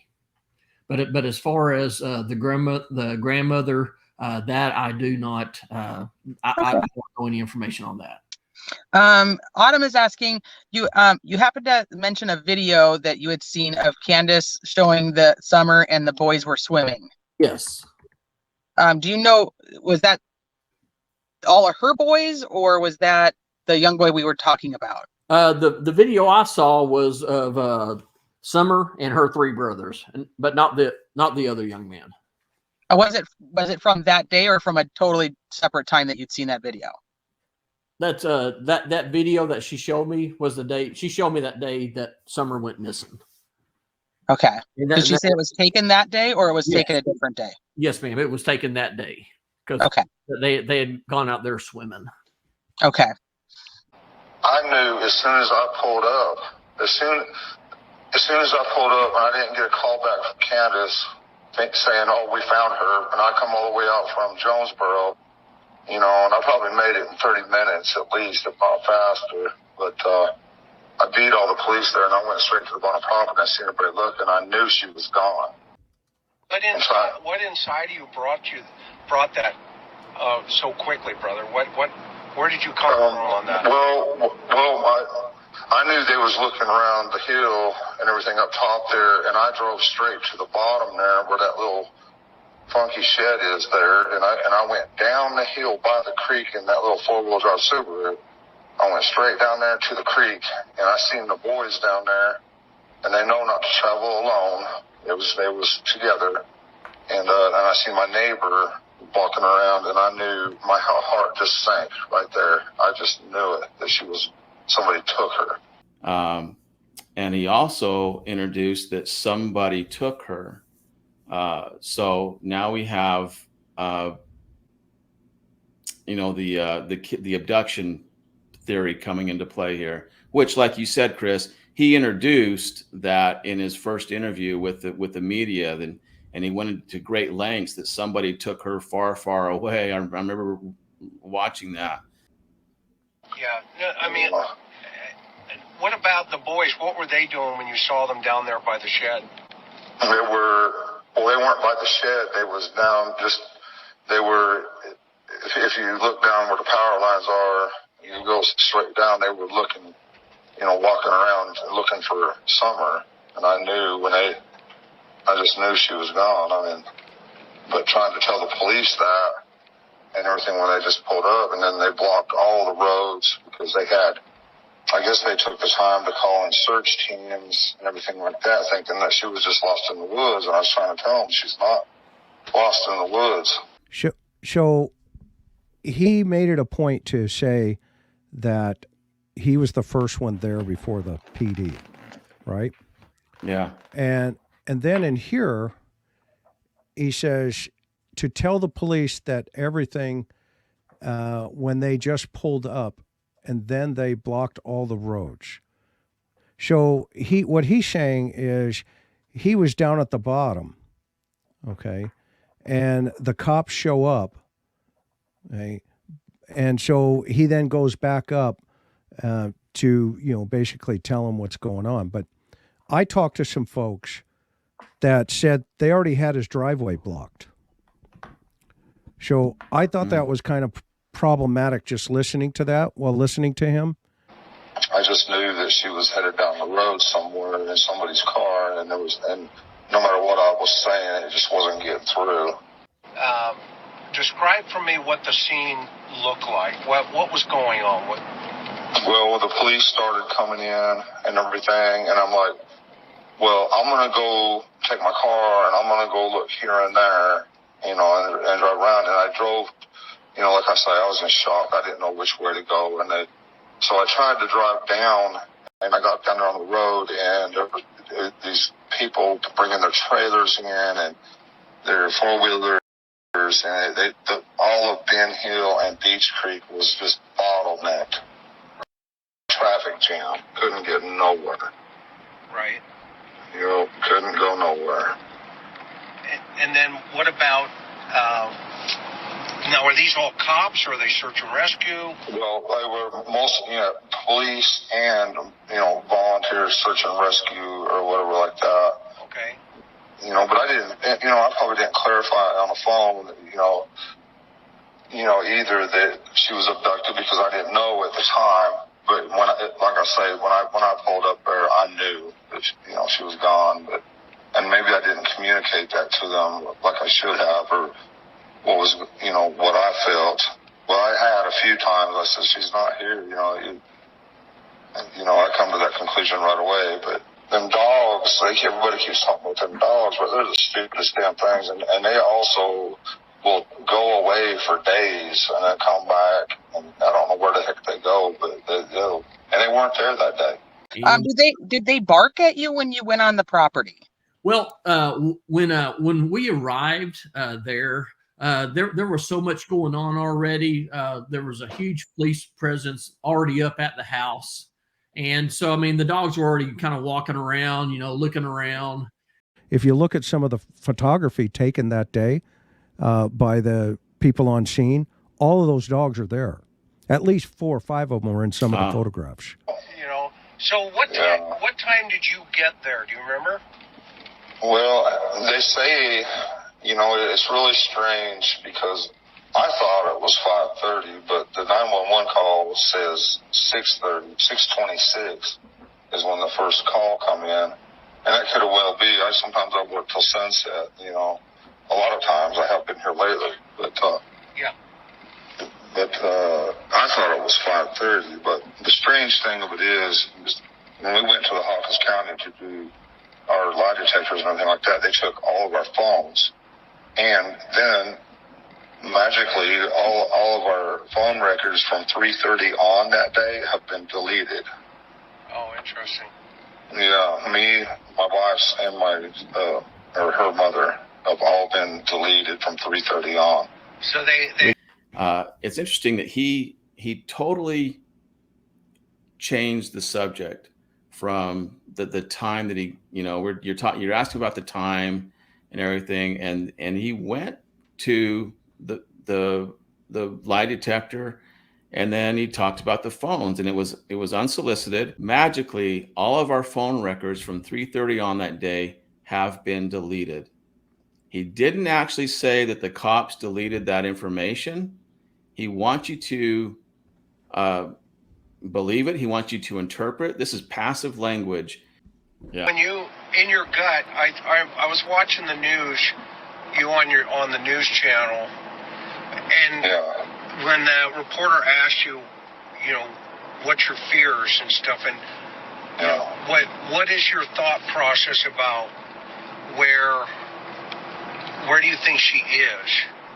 Well, at first I thought, it's got to be some sicko hillbilly druggie, drug her off in the woods or something, or somebody put her in her car and took her not too far away or whatever like that. But I'm starting to wonder if it isn't some high-end thing. Maybe somebody's seen her on Facebook, because my wife was always posting stuff on Facebook. It could have been, she could be anywhere. I haven't. My mind just goes back and forth. I don't have any idea. But I figured, Chris, hold up a second. Kind of that fired. So he says, well, at first I thought, it's going to be some sicko hillbilly druggie, drug her off in the woods, or something. And now listen to this. Or somebody put her in her car and took her not too far away. Chris, he just told us that he thinks who's ever responsible for this is a female. Wow. Somebody put her in that. her car and took her not too far away. Or something, or somebody put her in her car and took her. Or something, or somebody put her in her car and took her. Or somebody put her in her car. Letting that pronoun her slip out, that Summer was in her car. Somebody put her in her car and took her not too far away. By the way, not too far away, that is in direct contradiction of what he's been saying before, because he's been saying that she's way down the road. She's way far away. She's beyond reach. She's gone. And now he's saying that in this context, that this female put her in her car and took her not too far away. And, I worked all day, and then I called her at some point, I guess when she was in Walgreens. I says, well, what are you doing, and so she said something about taking them out to the lake or whatever. And I thought, well, hell, I might as well just work late, because there's no point in me going home. They're out doing their thing, and I might as well just stay late and do what I can. And then, my boss come by and make fun of me. She's about my car. I was using that brand new car for drywall, giving me a hard time about that.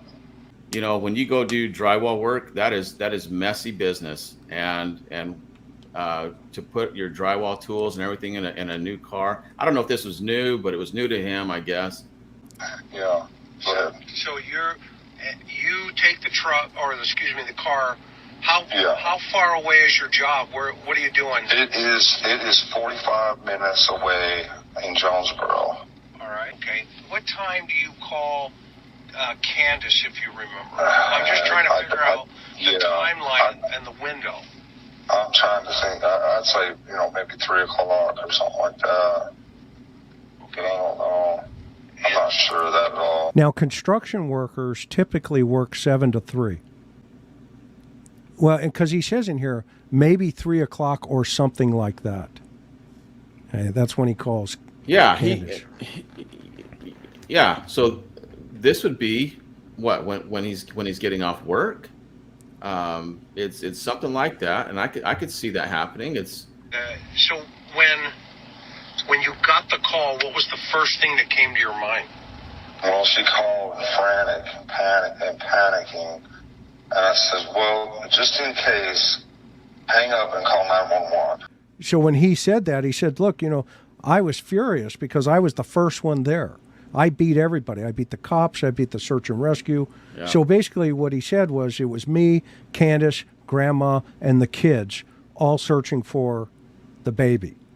Well, you and I both know the moment that 911 call came in, and it's online, those guys did such a fantastic job of immediately putting into play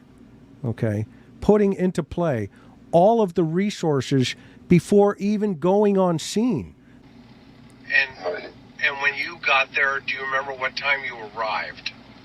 I have no idea. I wasn't paying attention. I was on Messenger with Candus as she was driving her mother's truck around looking for her in the area. Okay. So I talked to her the whole way there, and it's really kind of weird that we was able to talk all the way there, because normally we don't have a connection like that. Right. As soon as you... Hey, let's just call out an audible here, Chris. Yeah. Do you remember when he said, when I didn't get a call back from Candus, I knew at that point, I don't remember his exact words, but I knew right then that she was gone. He said earlier he didn't get a call back from Candus, and so he's driving home as fast as he can, which reminded me of the Barry Morphew thing, and convincing us what the urgency that he had there. But now he's telling us, well, I was on Facebook Messenger with her the whole time. That's the way. Her mother's truck. That the Chevy, the Silverado? Yeah. And what was Grandma doing when you showed up? I don't even know what she was doing. I think talking to the police and probably just standing there looking or whatever, I don't know. And what were the boys doing? Looking for Summer, and then once all the police started arriving, they, bottlenecked all the roads, nobody could move. So they was instead. So, when he got there, right, when Grandma did, and what was Grandma doing? I don't even know what she was doing. I think talking to the police and probably just standing there. And then he says, and then all the police started arriving. So there's cops there again. Yeah, again. Yeah. So, all right. So this one was really interesting because I actually talked to some people that were there. And I know his driveway was blocked off. And I know that he pulled up, according to this individual, and identified himself as the father. Okay. So I knew this right here, while I was speaking to him, was not 100%. The confusion and panic, I'd say, now, cops in and out. Was there a car at the bottom of your driveway when you pulled up? Like a No. cop car or anybody? You just pulled right There in? was nobody there. I was the first one there. Oh, wow. When you got there, what was your first impression of where you should search first? Well, that's why I drove down to the bottom, because I didn't even... Now, see, he says he went to the top, and then he drove down to the bottom. So he went up to the house first. Okay. And he's directly contradicting that right here. Number two. Yeah, the second time. I didn't even go to the house. Yeah. He says, Right. I went To go to the straight. house, I went straight by that shed on the bottom. Yeah. Yep. There we go. That shed, I'm telling you, I went straight by that shed on the bottom. He's trying to control this situation linguistically. Straight. This is when they use that word straight. I went straight by that shed, and I hear this a lot in deceptive statements when they say, "I got off work and I drove straight home." Well, why they need to add those extra words? That took extra cognitive energy, and it's typically people will just say the shortest. They'll say it the shortest way they can.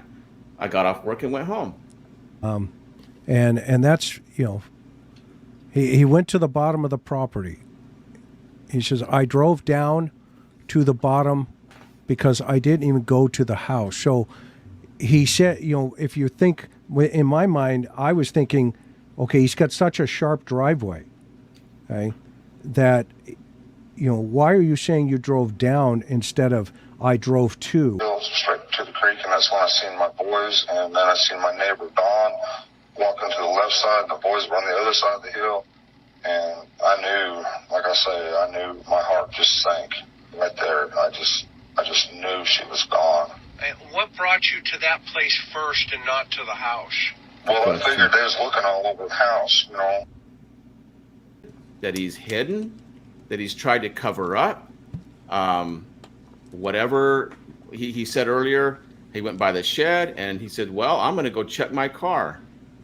When he was supposed to be looking for Summer, well, I guess I'm just going to go check my car.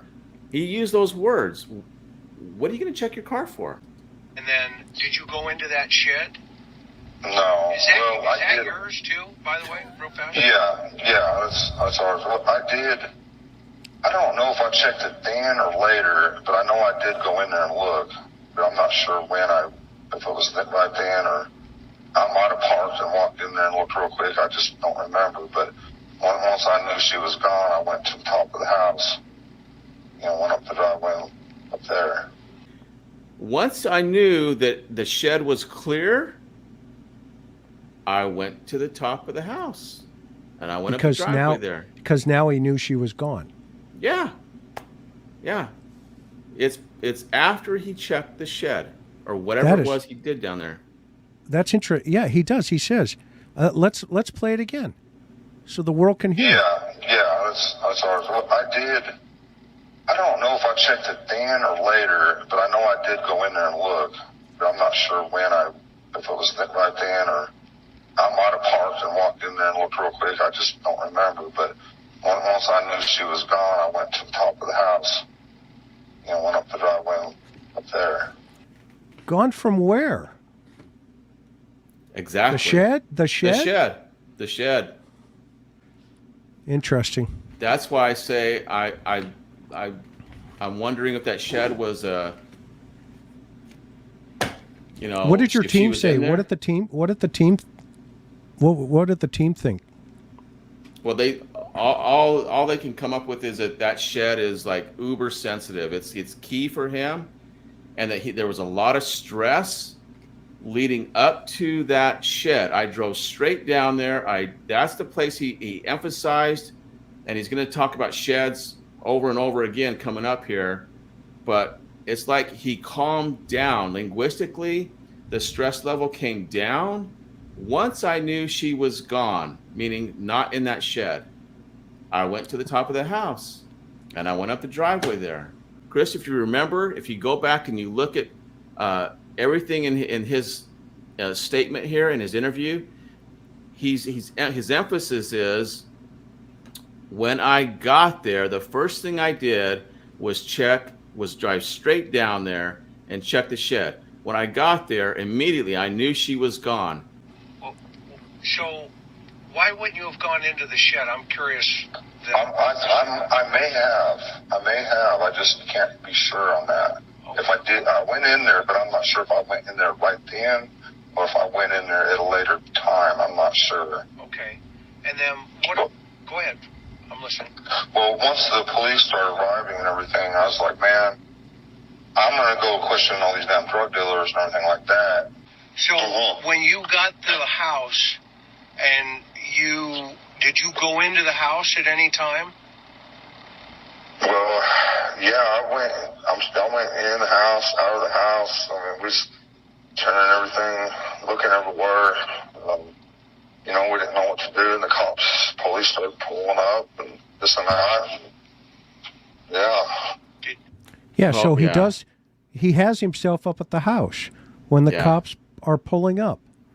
So that means that statement of going down the hill, okay, makes sense. It makes sense. Instead of going to the shed. Yeah. You know what I'm saying? Yeah. I mean. So what do you think should happen? What do you think should happen? I have to leave it to God, you know, and I know what prison's like. And I have mercy for anybody who's in prison, because you're lucky if you get out of there alive. Yeah. Anyway. So would you want to see this person in prison? I don't know if I could do that, to be honest with you. Yeah. It just depends on all the circumstances, you know. What if it was an accident? Well, you know, that's different, you know. And accidents happen, you know. Right. And could this have been an accident? I have no idea. I know if Candus, you know, had an accident or something, she'd call the authorities right away. Right. I know that she's not devious like that. She's a good person. I believe you. She wants to be a good person. And she wants to. And Don, I told you the first time we talked that I had a lot of respect for the fact that she talked. And one of my thought process is, you know, as this whole thing unwinds, I mean, is it possible that, you know, maybe grandma hurt her by accident and it just got out of control?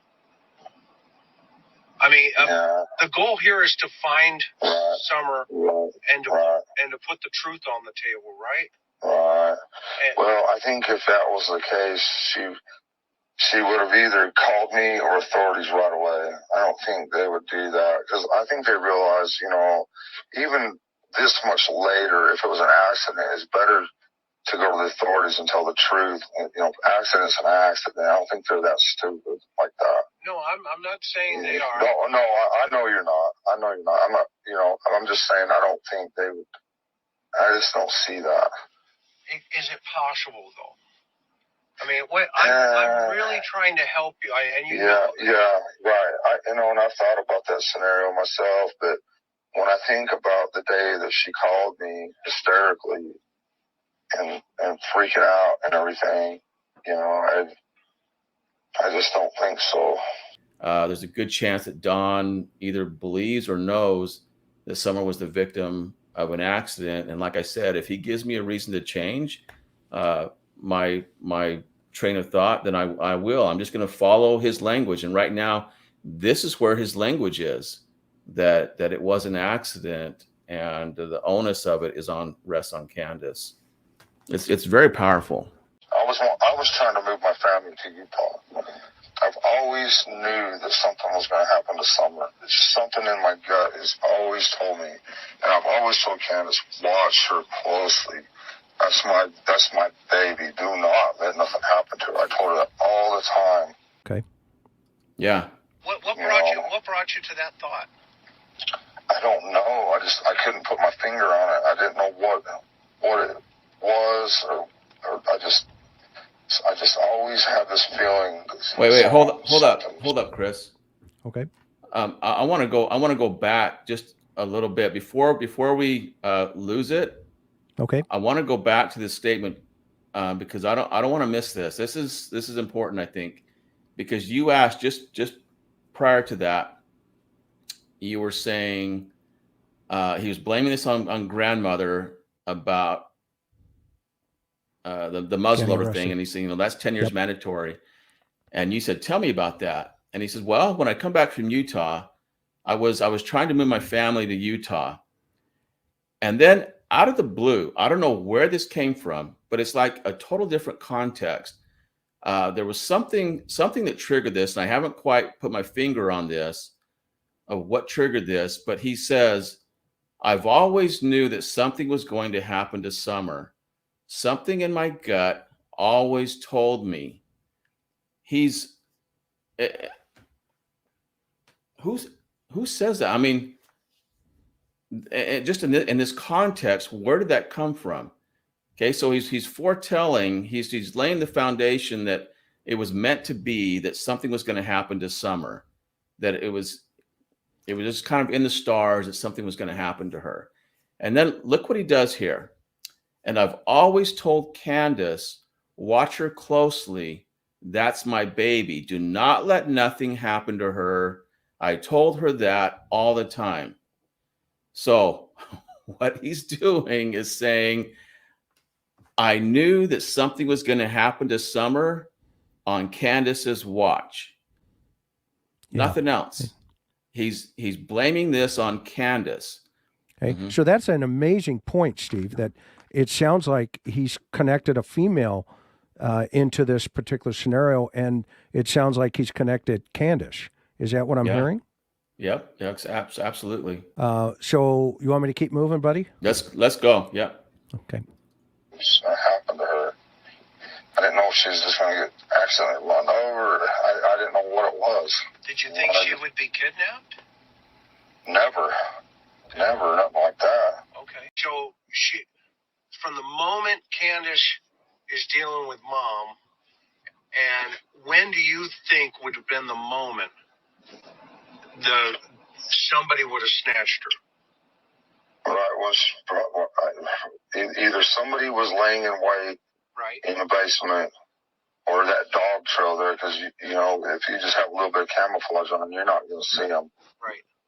And so they could have snatched her quick. What did your boys say? They were glued to the TV. They weren't, and you can't say nothing to them. They're just in la la land.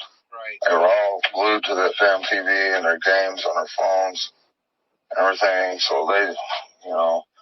Were they playing any games? Yeah, they were playing games, and they was on YouTube watching.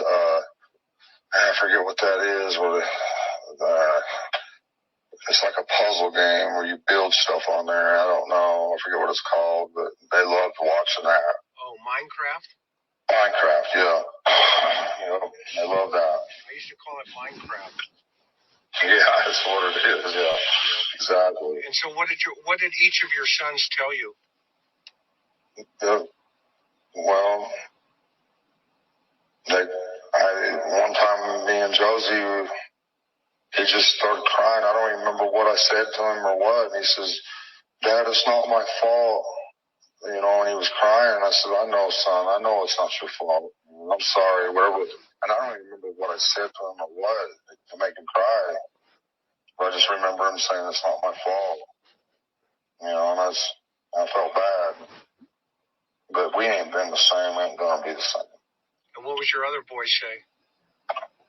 Wyatt told my wife that if he would have went downstairs with Summer like she wanted him to, she probably wouldn't be gone. He feels like he's kind of guilty of it too. And I watched her walk in there, and afterwards, when she was already in there, I walked over and said, Wyatt, and he looked at me and I said, watch Sissy, I'll be right back. And that's when I walked back. And then your other? Waylon's too young. He's just too young to understand right now. You know. And what were they playing hide and seek maybe? No, they were all upstairs. The boys were playing Minecraft, watching Minecraft and playing games on their phone like they always do. They get stuck on it.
And so what color was his truck?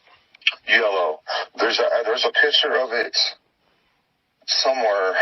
I can't remember where. It was somewhere on Facebook or somewhere. It's been going around, but it's pictured. You know, where Summer's dancing in the rain. Okay. You can see it in the background. Yes. And was he on the property that day, if you know? Yes. What? So there you go. Oh. Yeah, there you go. I go. asked him the question. I tied it together, meaning I asked him, was he on the property that day? And he says, yes. And then he corrects himself. He catches himself again. What time? When we come back to get, we come back and then he got me. And he stopped. When we came back to get pause. Yeah. Then he got Then he got his truck to go home. When you say when we come back, when did you get in the truck? Right. I'd say we probably got back around 6:30, maybe 7, sometime late. It was a long day, And so how did he get back with you? Within this little white truck.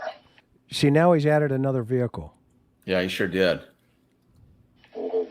Yeah. Okay. Out there somewhere, can't remember now. So did you do a job up there that day? Yeah, we was way out in, trying to remember what it's called now, but my mind's blank. With him? Yes. Yeah, we rode together to save gas and everything, plus that truck is a big piece of junk. But... And is that where you got the phone call from Candus? No, this was way prior to this. When we was working out here in the meadows in Jonesboro is when I fired him. So now he qualifies it to the day before. Yeah. Okay. You remember where he was that day? What job site he was on? I believe he was in Jonesboro at the Meadows, I believe. And he kept, yeah. And that was the day before, right? Yes. Okay. The day before Summer disappeared. And so then did you come back with him that day or the day Summer disappeared? To the job? Yes. Yeah, I come back to work on the job and try to clean it up, and I saw. Okay, so now the day Summer disappears. Yeah. He goes back to the job.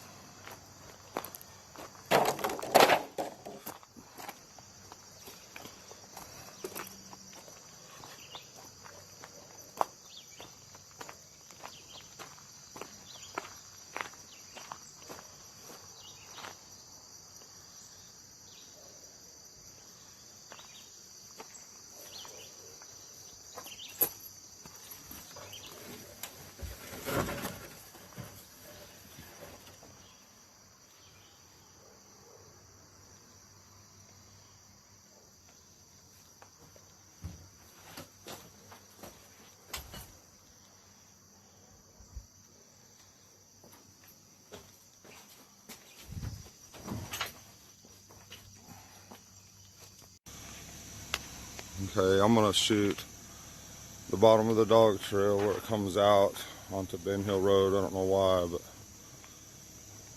anyway, this creek is down here. You see the water through there, goes out through there. The ridge, let's see. But anyways, it's right here. It starts and goes up along the side of the ridge, goes up to the top, almost to our back door.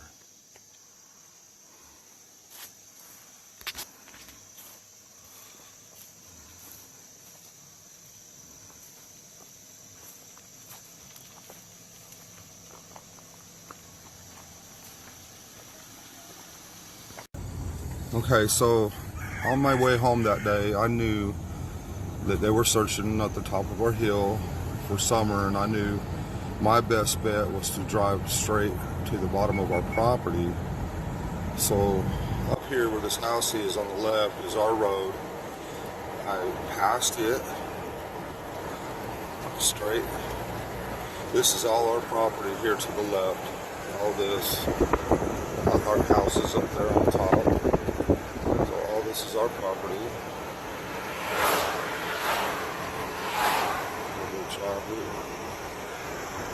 So I turn straight away in here.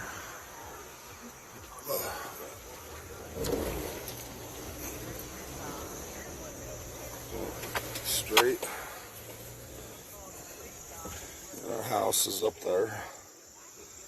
I drove the Subaru straight down here.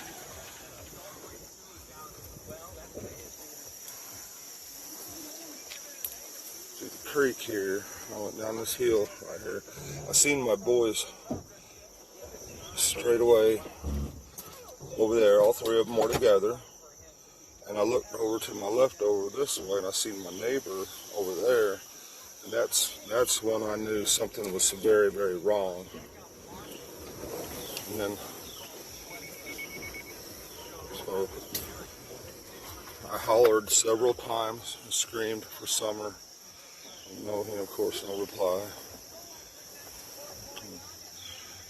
And old hunting blind there. You see where the tree service. I'm gonna get out.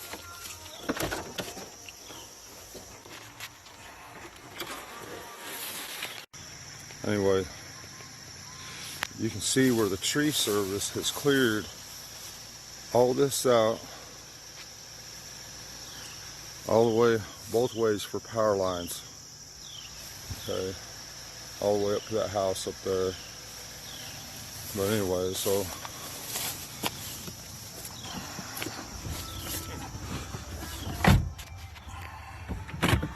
turn around.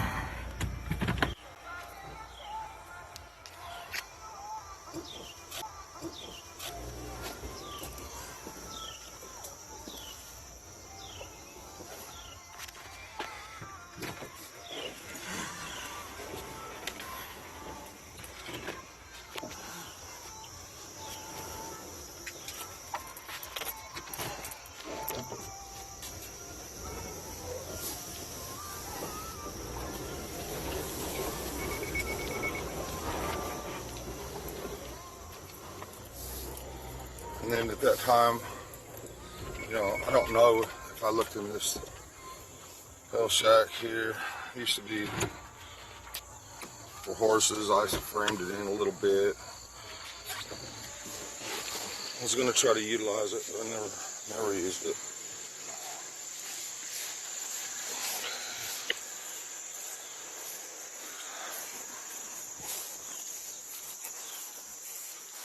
And inside this shed here is just a bunch of junk, whatever, a lawnmower, winds blowed the roof off,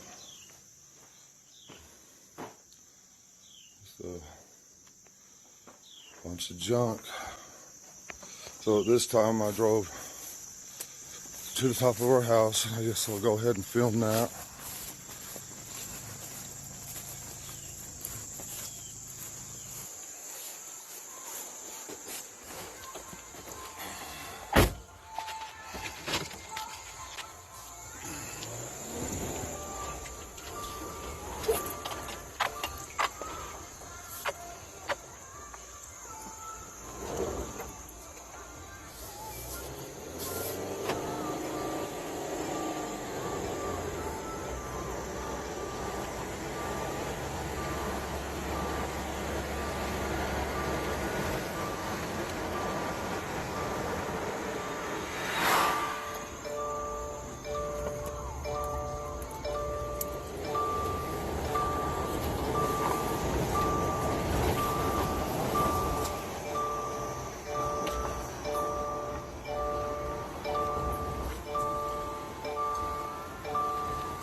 Chris said this hill was real bad. I had to use 4-wheel drive. I use my 2-wheel drive truck to come up this hill all the time.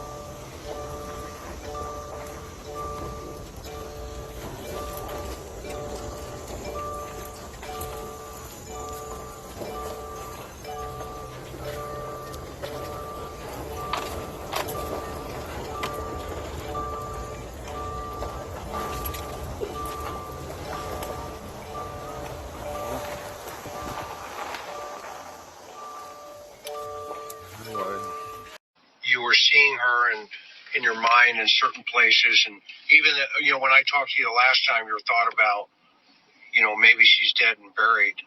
Where did that come from? Well, because the dream that I had, I'll just go ahead and tell you, I was at a construction site, but this was a commercial construction site, and I haven't done commercial since I left Houston. But this had these real big steel studs in it, and the day was just it was more beautiful than any day I've ever seen in my life. It was like perfect, and this building I in was beautiful, and I was working on it, and Summer was sitting there on the floor playing with her dolls or something, and she was dressed beautifully. I've never seen her so more beautiful, and the dream was like heaven, I guess you could say. And I said, Summer, where were you? And she says, down the road. So what he's telling us is that his perception of reality is that Summer's deceased. It was likely an accident, and it's Candus's fault. And he just, when Candus says they had a dream that people were out to kill me, and he's like, well, yeah, that's probably not too far fetched. And he's again because you know what you did. That's the inference. And wow, guys, this case has so many layers, but they're all starting to unfold and unravel right now. So I want to give a big shout out to Chris McDonough at the interview room and his mate Steve Johnson, the forensic statement analyst. They are absolutely amazing. Like, what they have found, what they're unraveling in this and analyzing is just all the truths, in the lies here. And all of the deception and the contradictions that Don has made in many of his statements is really coming to light. We are seeing that, there's so many interviews that he's doing, he doesn't know when to shut up. It's almost like he's trying to push out the story and the narrative so much that Summer was kidnapped, that, constantly talking and trying to persuade people, and giving so much detail. He's actually bringing in other information that's really in the subconscious, and I just find it absolutely fascinating and quite amusing in some ways to see how it's all happening on his end there, because he thinks he's, pulling the wool over people's eyes.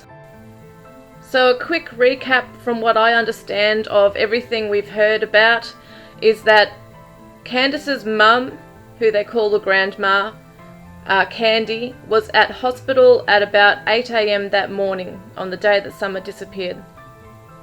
Hunter's given Candus a call at some stage while she's at hospital. She's come over to his house, and around, I think that was 10:30 that she's gone over there to pick him up with Summer in the car. At that stage it was just her and Summer. They go and pick up the grandma, then they go to various stores. I think there was one that was a pharmacy, like they put in a prescription for the grandma's pain medication, as well as other places they went to, like the hippie house where they bought vapes, and another store, I think there was a discount store, and she bought twisted tea, so it's an alcoholic drink. Apparently she only bought one. She says it was for her mother, but Hunter says he asked for it and she gave it to him. She denies it to Chris, the interview room, and says he didn't ask her for anything. So then she states to the Unmasked people, the YouTube creators Unmasked, she states to them that she arrived at the swimming hole approximately 12:21 p.m.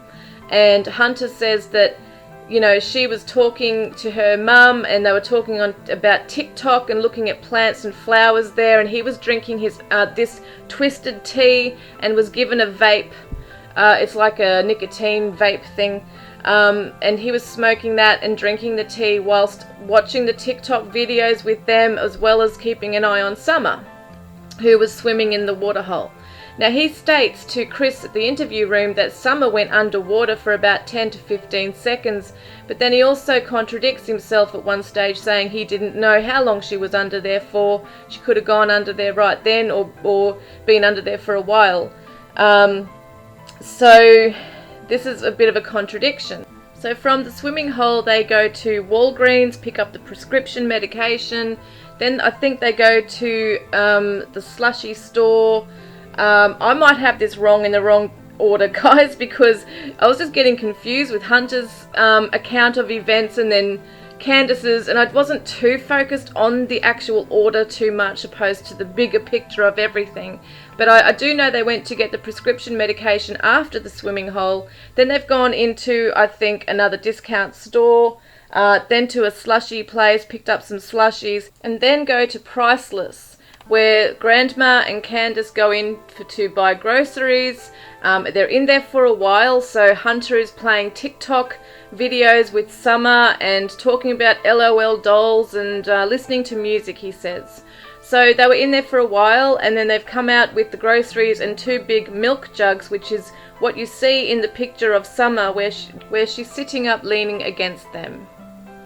So from there, Hunter has stated that he was dropped off between 2 to 2:30 that afternoon, and most of what he's said has been confirmed by Allyson, his mother, and what she doesn't know, she stated she doesn't know. I've noticed that some of there were some contradictions or some confusion over timelines or things like that. I actually don't really feel there's a lot of deception on their part. I do feel that it's very difficult when you're someone else relaying what someone else has told you and you're not completely sure of the whole event, so maybe that's what's going on there. Candus has confirmed that most of the timeline is correct. It's just the order of the stores that they visited that day is incorrect that Hunter was giving to the interview room. So Candus drops Hunter off to his house between 2 and 2:30 p.m. They're all driving in Grandma's truck. Candus is driving. So Candus is there, Grandma, Summer, and Hunter. Hunter's in the back seat, I think behind the passenger's side, and he is holding 2 big milk jugs. And he said that he put them on the other side of Summer, or he thinks he did. He can't really remember. He said he can't even really remember how he got out of the truck, which makes me think, was he intoxicated? Or is it part of his ADHD? He did say to Chris, at the interview room that he doesn't remember things like times and stuff like that as well, so maybe his memory's not the best, and it was a month ago since the interview. Hunter states that Summer was falling asleep between the ride home from Priceless to his house, and Allyson and Hunter's grandma, which is Allison's mother, both saw Hunter go straight into the house. He seemed to be walking in a straight line. He seemed to be coherent. And when Allyson approached the truck, she wanted to see Summer and say hello. And Candus said no, she had the windows up.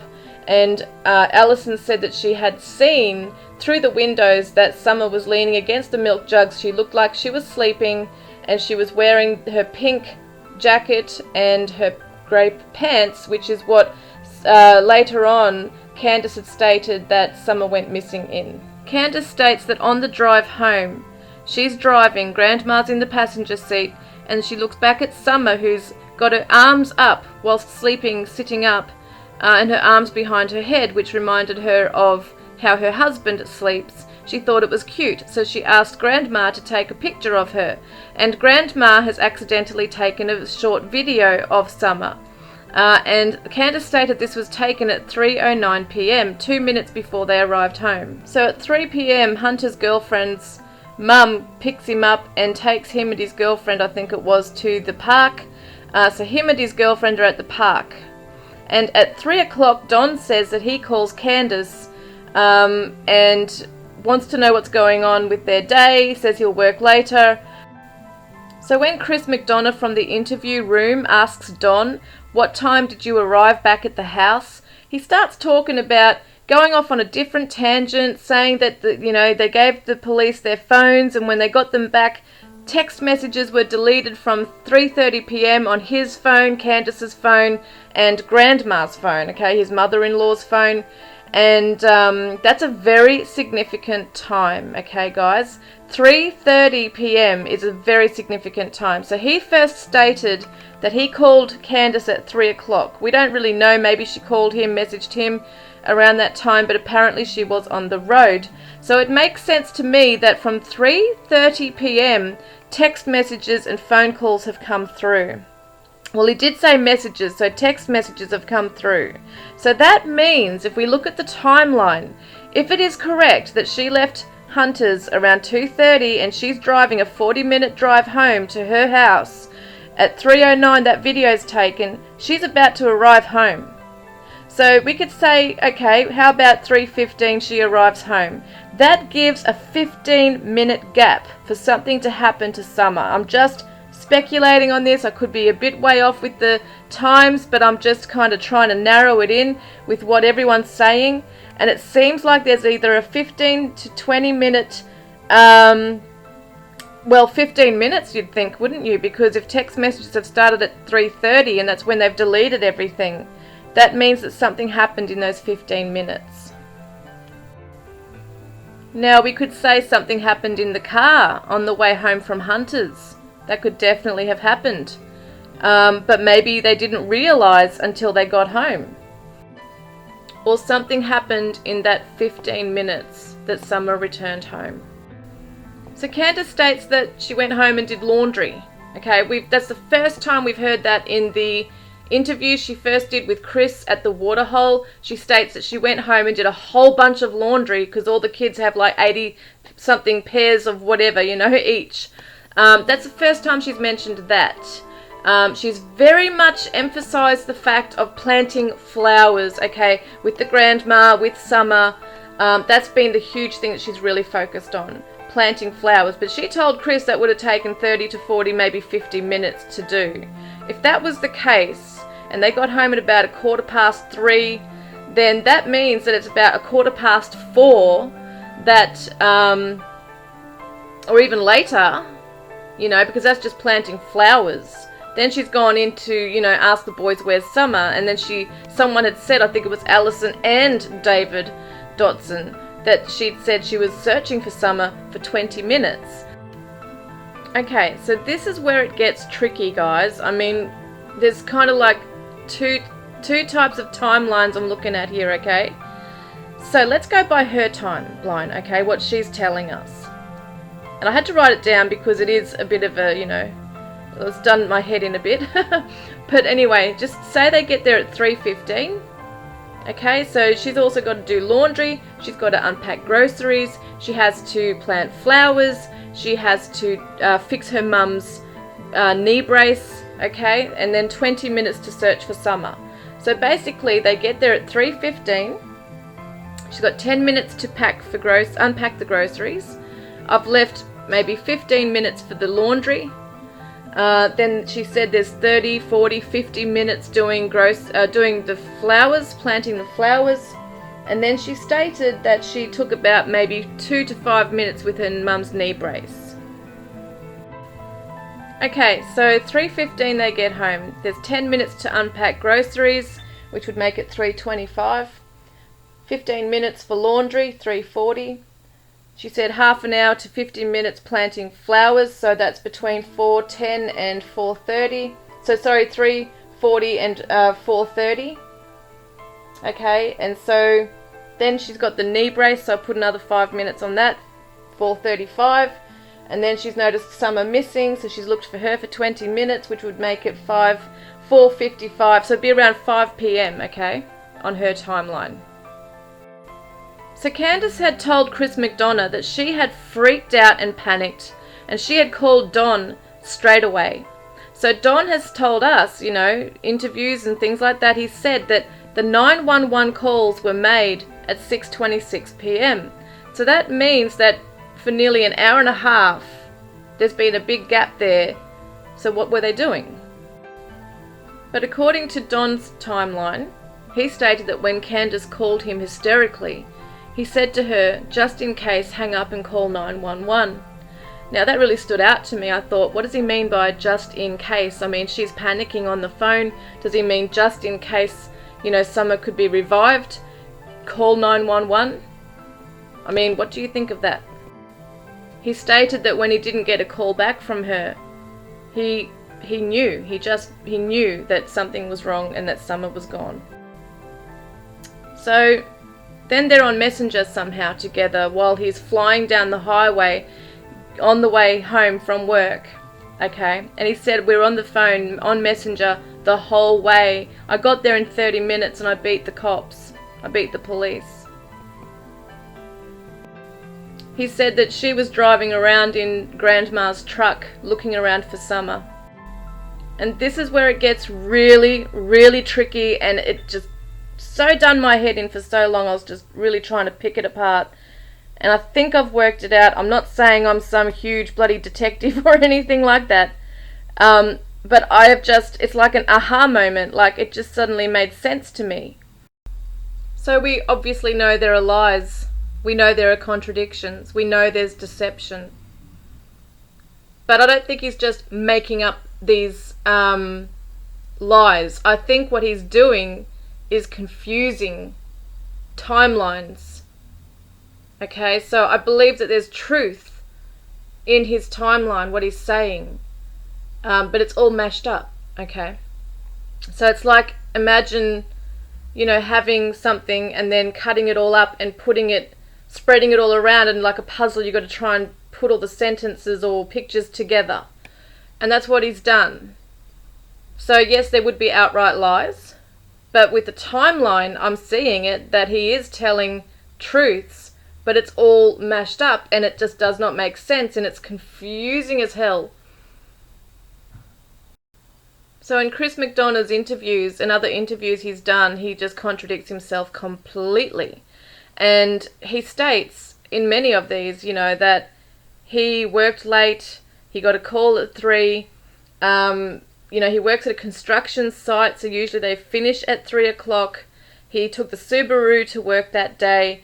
Then he's stating at one other stage that his co-worker who he had fired the day before was there on the property that, the day that Summer disappeared, and that they actually shared a ride to work, and that they came back and then he went back to work.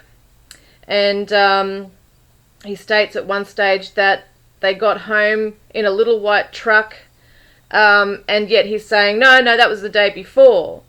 But, Candus has also told Chris McDonough in the first interview at the Waterhole that he was actually out at Jonesboro at the Meadows that day that Summer disappeared. So here's my thoughts. Okay. So I think something happened to Summer, either in the car on the ride home, and they've noticed it when they got home, or in that 15-minute gap between, when she got home, 3:15 to 3:30, when all text messages started and had to be deleted. Something's happened to Summer then. I'm not too sure on the facts or details about when or if the co-worker was actually fired, but I am wondering, and this is the picture that I've kind of, brought together with all of this, is that he turned up at Chris's house that morning in a little white truck, not in his yellow truck, but in a little white truck. He picked Chris up so that they could save gas. And they drove all the way out to the Meadows because it was a long distance they had to go that day, as he told Chris. He gets the call from Candus, who's panicking. He tells her to call 911 and hang up. And when she doesn't call back, he starts panicking and thinks, oh my God, Summer's gone. He jumps in the truck with his friend, his co-worker. They are flying down the highway. He's on Messenger the whole way with Candus, who called him back, or somehow they've had contact on Messenger the whole way there. At that time, Candus is driving in Grandma's truck. She flew down the driveway, and she's taken Summer's body to the shed at the bottom of the property. That's what I feel. She didn't want the boys to see Summer's body. And that's why she sent the boys down to the creek to search for Summer, so that she could then go down with Summer's body to the bottom of the property and into the shed. And it's possibly what Don had advised her to do. So it makes sense then that Candus has called him at 3:30 and he's in his truck flying there. He gets there at, half an hour he says that he's gotten there by, so he'd be there around 4 o'clock. So he and his co-worker drive up to his property in the little white truck. He jumps out, he goes into the Subaru. For some reason he's taking his Subaru. He goes down the driveway in his Subaru. His mate is with him and following him in the white truck. They go down to the bottom of the property where that shed is, which he calls the funky shed or the little shack. He goes to that one with this guy. They leave that white truck there. They put Summer in the Subaru and they go and dispose of her somewhere. That would give them between 4 o'clock and 6:26 p.m. when the 911 calls are made. That would give them 2.5 hours. Now the reason I say they both went down to that little shed at the bottom of the property when they first arrived was because when he was doing the tour video, he's saying that we turned, and then he quickly corrected himself and said, I turned straight away into here. So he's gone in there with this guy, I believe, left the white truck and both gone in the Subaru. And this is where the 911 calls are then made. At 6:26 p.m, Candus makes a call to 911 from the house. And he, Don, is on the road travelling back home at the time he also calls. So I believe him and his co-worker return to the shed very quickly before the cops get there, or just as the cops are arriving. They get there because he tells Chris McDonough, I beat the cops and the police there. I beat them. So I think that's what he means, is that he was able to return home just in time before the cops started turning up. Because the 911 call was at 6:26 p.m. And he actually stated in one of the Chris McDonough interviews that him and this co-worker came home around 6:37. He couldn't remember. Now, the cops would have turned up, I don't know, they live in a rural area, so maybe the cops took about 10-15 minutes to get there. So he would have had time to quickly get down to that shed, and he even stated his friend or co-worker got in his truck. Okay, he says that. He says he got in his truck and he went home. So that's perfect, because then he says in the tour video, he said something along the lines of, and this is the time I got up to the I left and went up to the top of the house. I just thought, oh my God. So he's just basically told us that he did first go to the property. He's told Chris that in the interview. He went straight down to the bottom of the property to that shed first. And then he's gone up to the house. So that's consistent with what he's saying. So yes, he did go to that shed first. He's checked for something. Or he's dropped off that guy, okay, to get his truck and go. I believe he's also gone down there to check if further evidence has been left behind. So then he's gone up to the house, and I think he even said that he went back down again. So that would make more sense too. If he's gone up to the house, he's talked to police, he met them at the driveway. Remember, he said that nobody was there at the driveway when he turned up. That's because he was there much earlier with the co-worker, I believe. So then he's come back. His friend's gone down the road, okay? And that's interesting, down the road. They've come back from down the road, which is where he said Summer was, down the road somewhere. Someone's taken her in a car down the road, not too far away from here. Now, we've got to understand that if he's saying those words, she is not too far away somewhere. So also, he has then driven his Subaru, okay, back to his house after visiting that property. The bottom of the property, the shed there, after dropping the guy off. He has then gone to his driveway where the cops have blocked it all off. And that's where he's met them. So when he was saying that when Candus didn't call him back, he knew that Summer was gone. When he arrived at the house, he knew she was gone because he went there first with his co-worker and Candus would have told him. He's then drove straight to the property with this guy, this co-worker, and checked the shed. And he even said, when I got to the bottom of the property and checked the shed, I just knew she was gone. And he knew she was gone because she was deceased. That's what I believe. And I believe now the interviews he's doing with Chris, how he's kind of like turning on his co-worker and really, you know, talking it right up, how this guy's on drugs and things like he's never seen before, and he believes that he's taken Summer and that he's got it in for him and revenge. And apparently this guy's got alibis, but he still believes he would do that. Maybe he doesn't really have alibis. I don't really know. Only the cops would know that. But even so, some people can still lie about those things. I find it very interesting that he's now turning on this guy. Now, that would make a lot of sense if he's really fearful that something's going to be, you know, if this guy's going to dob him in, or if he's going to somehow, you know, trace it back to Don. So then he's then got someone to blame, hasn't he? He's got someone to blame to say, look, see, I told you it was this guy. He's got it in for me. So Hunter's at the park still with his girlfriend at this stage, and he gets a call or a text from Candus stating that Summer has gone missing. So he then texts or tries to get in contact with his mother Allyson. Her phone's turned off or her battery died, so then he texts her friend Leslie at 7:29 p.m. and he tells them, tell Mum to call Candus because Summer's gone missing, and I don't know if this is, you know, true or not, because Allyson was thinking maybe they're pulling her leg, you know, with this. They thought it might have been a bit of a prank or something. And her and Leslie are at a ball game, so they just think, okay, I don't really think this is very serious. She's just trying to get our attention or whatever.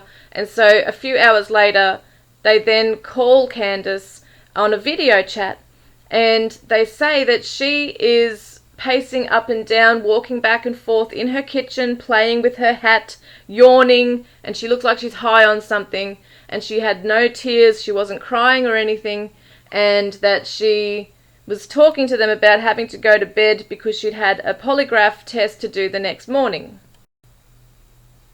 So Candus has then called Robin, or tried to call Robin, who is Summer's Sunday school teacher from the church that they go to, and she can't get a hold of Robin, so she then reaches out to David Dotson, who is also a church family friend. And he gets a hold of Robin, and eventually they get out there to the property, and he says it's about 8:30 p.m. when they get there. Now, Donald had told Chris that there was no dogs on the property that day, that Summer went missing, which is a lie, as we know, because Chris McDonough has even said that there are pictures, you know, from people who were there on that day. It might have been the news team or whoever it was, SES searchers or whatever it was. There were people out there that can verify that the dogs were there. And David is saying the dogs were there. David has only known this family for 3 months, but he seems to be very close to them, very understanding, very compassionate, very loyal to this family. He seems to believe their story that Summer has been kidnapped, and he has been very supportive to the family and to the boys, even taking the boys out to the aquatic centre and to putt-putt golfing and things like that. And it got me thinking too why Don, who doesn't really trust anybody, would allow his children, like his sons, who would know something's up. They might even know what's happened to Summer. Why he would allow the boys to go with this guy that they don't really know that well. And he has stated he doesn't really trust people. Okay, he doesn't let anyone in, kind of thing. So for him to allow David in and to allow him to take his children out, knowing that they might have secrets to tell, you know, that's a huge risk. I don't think he would do that. He's either put so much fear into his boys that he just knows they won't say anything, or the boys don't really know what happened. And maybe something happened to Summer in the basement because everything's around the basement. And at one stage, Don said the boys were upstairs, and that means that someone's in the basement. And I don't believe it was Don. I just don't get that feeling. I feel like it was Candus. Maybe she was in the basement with Summer, and something's happened. And maybe she ran out the basement door to Grandma. The boys are glued to the screen, remember? In the kitchen, they're glued to the screen. They've said that so many times. So maybe they weren't even aware of what was going on in the basement. And, you know, going around, if Candus was to go out the basement door to Grandma and alert her as to what's happened to Summer, then it would make sense that they'd be able to take Summer into the car straight away and then run in and tell the boys Summer's missing. And then get them to run down to the creek while Grandma stays there, and Candus drives in the in Grandma's truck, you know. Not the Subaru, I think I said the Subaru, to put Summer in the truck, Grandma's truck, and go flying down the driveway, okay, to the bottom shed to place Summer in there. That's just what I feel has happened, because it's a very short time. It was a 15-minute gap. What could have happened? That's just what I feel, because otherwise the boys would have known something was wrong when Summer came home in the car, surely. So why would Don allow David to take the boys if they had information, you know? So there's two things here. Either the boys were just glued, you know, their eyes glued to the screen, they have no idea what's going on around them, or they have so much fear in them that they're not saying a word. And of course, the other theory, which may be far-fetched, you know, it could be far-fetched, is that David does know what happened, and he is supporting the family, and he might have gone there earlier to help them, okay, because he's a paramedic, he's a mortician, you know, he's a close family friend, and he even said in his interview with Unmasked, he made mention, and I don't know why he had to say it, but when they asked if he was on the property that night, he actually said, I was with my daughter all day, or something along those lines. And I just thought, what's that got to do with anything, you know? So, yeah, I'm a bit suspicious with some of the things he comes out with, but I'm not sure exactly. I don't want to point fingers. But I just feel that he might know something, okay? He stated that when Candus actually called him at 7:30, that she'd said that Summer has been missing, like she's been missing for 20-25 minutes. Now, he'd actually corrected himself. He'd said she'd been missing, and then he said she's been missing, as if it was like a current thing going on. So that's why I highlighted that, because I thought, was he actually called right at the time, you know, that all this kind of happened in the very beginning, because he is a paramedic as well? Did she call him to try and revive Summer? This is just where my head's going. It might not be, but yeah, I just thought it was very interesting that he said she's been missing. She said she's been missing for 25 minutes or so, 20 minutes. And I thought, you know, if it was later in the afternoon or the evening, like 8:30 at night, surely you'd say she said that she had been missing, not she's been missing.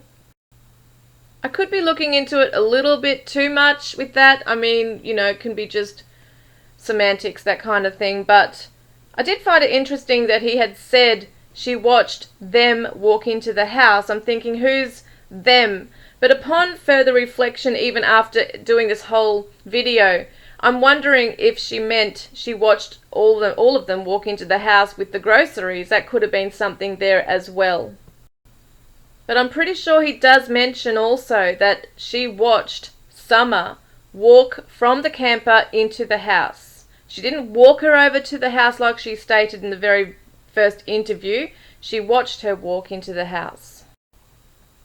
So David says that when he asked about the basement door, she confirmed with him as well, like Candus did, as well as her 3 boys, that the basement door was locked. Now, Allyson has also been consistent with that in another interview, completely separate, stating that she was also told by Candus that the basement door was locked. But in the interviews, in the very first interview that Don had done on the 18th of June, way before Candus had even talked to the police, he stated that the basement door was unlocked. So going back to the first interviews, there was a lot of telltale signs, a lot of red flags that showed deception, and it was very suspicious, okay?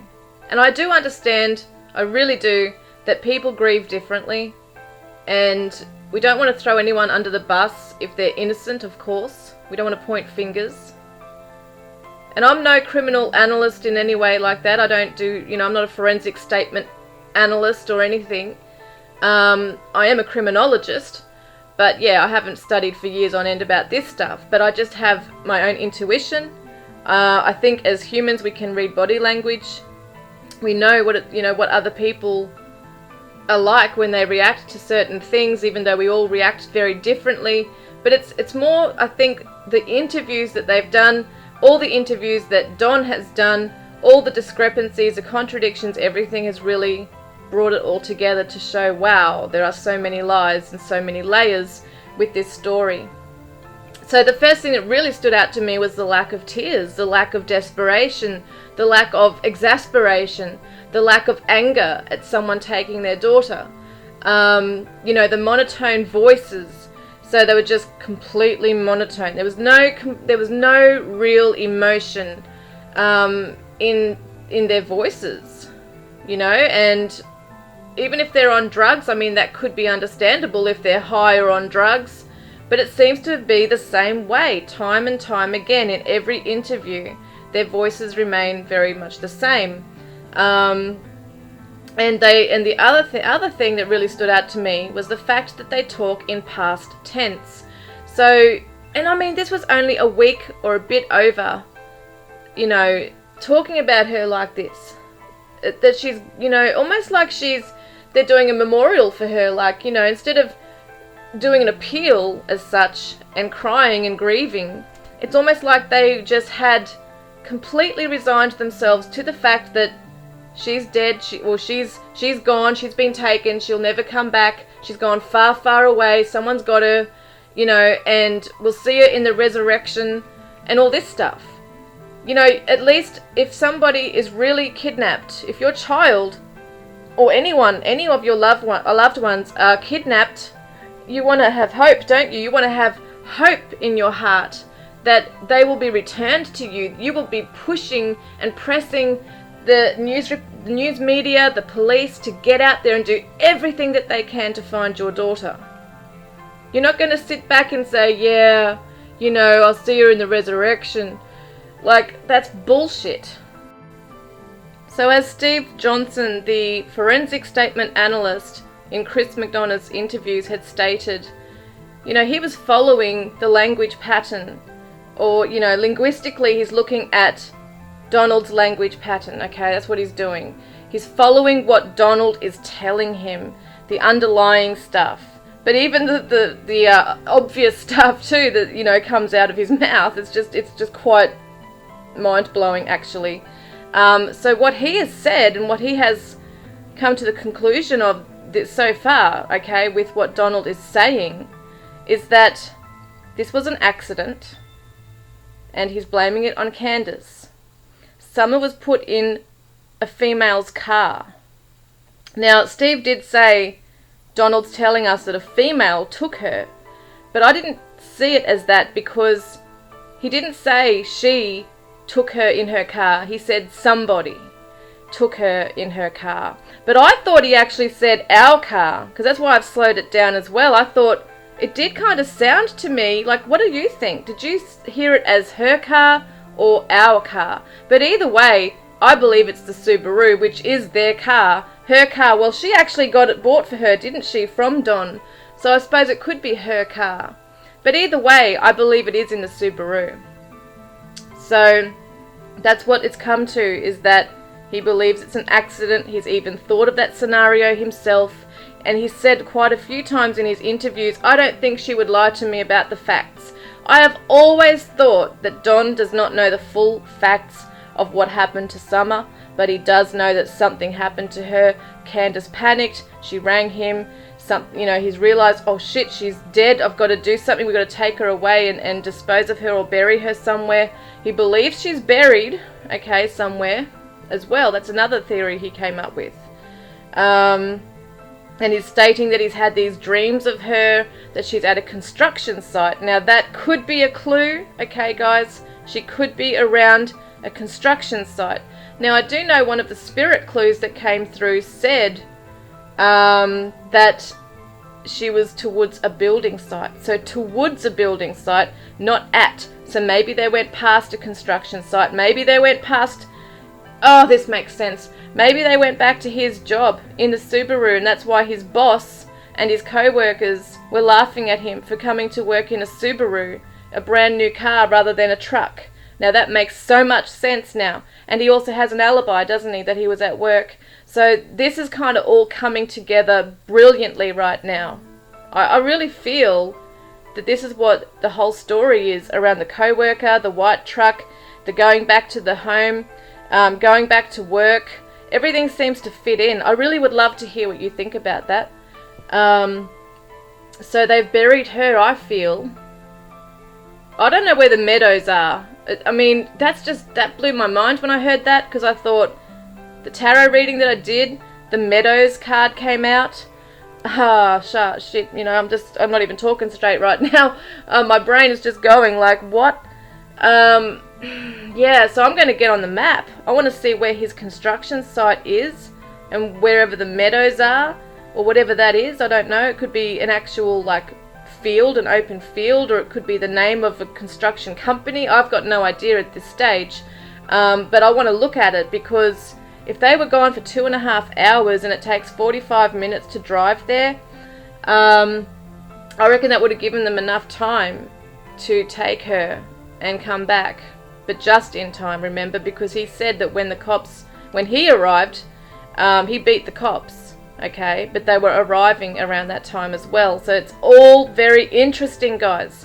I want to know what you think about this, and hopefully we can make some sense of all of this. And yeah, I'm wondering if this has all changed a lot of your minds as well. I know that so many of you are really thinking that this is a cult, a church connection, a ritual sacrifice, that kind of thing, which I know can happen. I just don't feel that that's the case with Summer's case here. I really do feel that Candus did something to Summer, or maybe even one of the boys. But you know what? In one part of the interview, he stated to Chris, Don did, to Chris, that his oldest son, Josie, was crying and saying, "It's not my fault, Dad, it's not my fault." So he either did something and was panicking, or he's been guilted to think that he did something, okay? And that's what it seems more like, because it seems like in Donald's language, he's not blaming his boys, he's blaming Candus. On her watch, something happened to Summer. But then, you know what? Someone is trying to blame the boys. So maybe it goes back to that thing of, you know, when he was saying in the interview and putting responsibility on the boys to look out for Summer. You know, they're in the house and she's outside, and we're like, gotta go and get Summer inside now. Okay? So this is where I think these poor boys have, you know, they're kids, but they have to act like adults taking care of Donald's and Summer's daughter, as if, you know, they're the parents. So I feel like they have been guilted. Whatever happened to Summer is the boys' fault, because they weren't there looking after her and weren't there. And this is what happens. The middle child, Wyatt, okay, I think he's the middle child, because she's the one that called out to him in that video, remember? In the interview saying, "Wyatt, what? Look out for Sissy," she said, "I'll be right back." So he says that he felt guilty because he didn't go down to the basement with Summer when she wanted to play. Now, this is just what Donald has told us. We don't know the exact facts, but I do believe the boys have been guilted into thinking they've done something wrong, and it really could have been Candus at the end of the day, or even Grandma. We don't really know the true facts right now, but I still feel, I don't know, I feel Grandma has either gone, you know, gone away for her own safety, excuse me, or she is just, you know, she might have given a statement to police and is staying away right now. She might have lawyered up, we just don't know. So guys, I really wanted to hear what you think about this. I didn't want this to be a huge, long premiere tonight, or video whenever you watch it. But I'm going to leave some time for us to do a live chat if you wish to do that. I know a lot of you are chatting already, but I will jump on there and chat with you for another 20 minutes if you're up for it. So go and grab a cuppa, okay guys, and I will join you shortly. And let's pray for little Summer, that she gets the justice she deserves.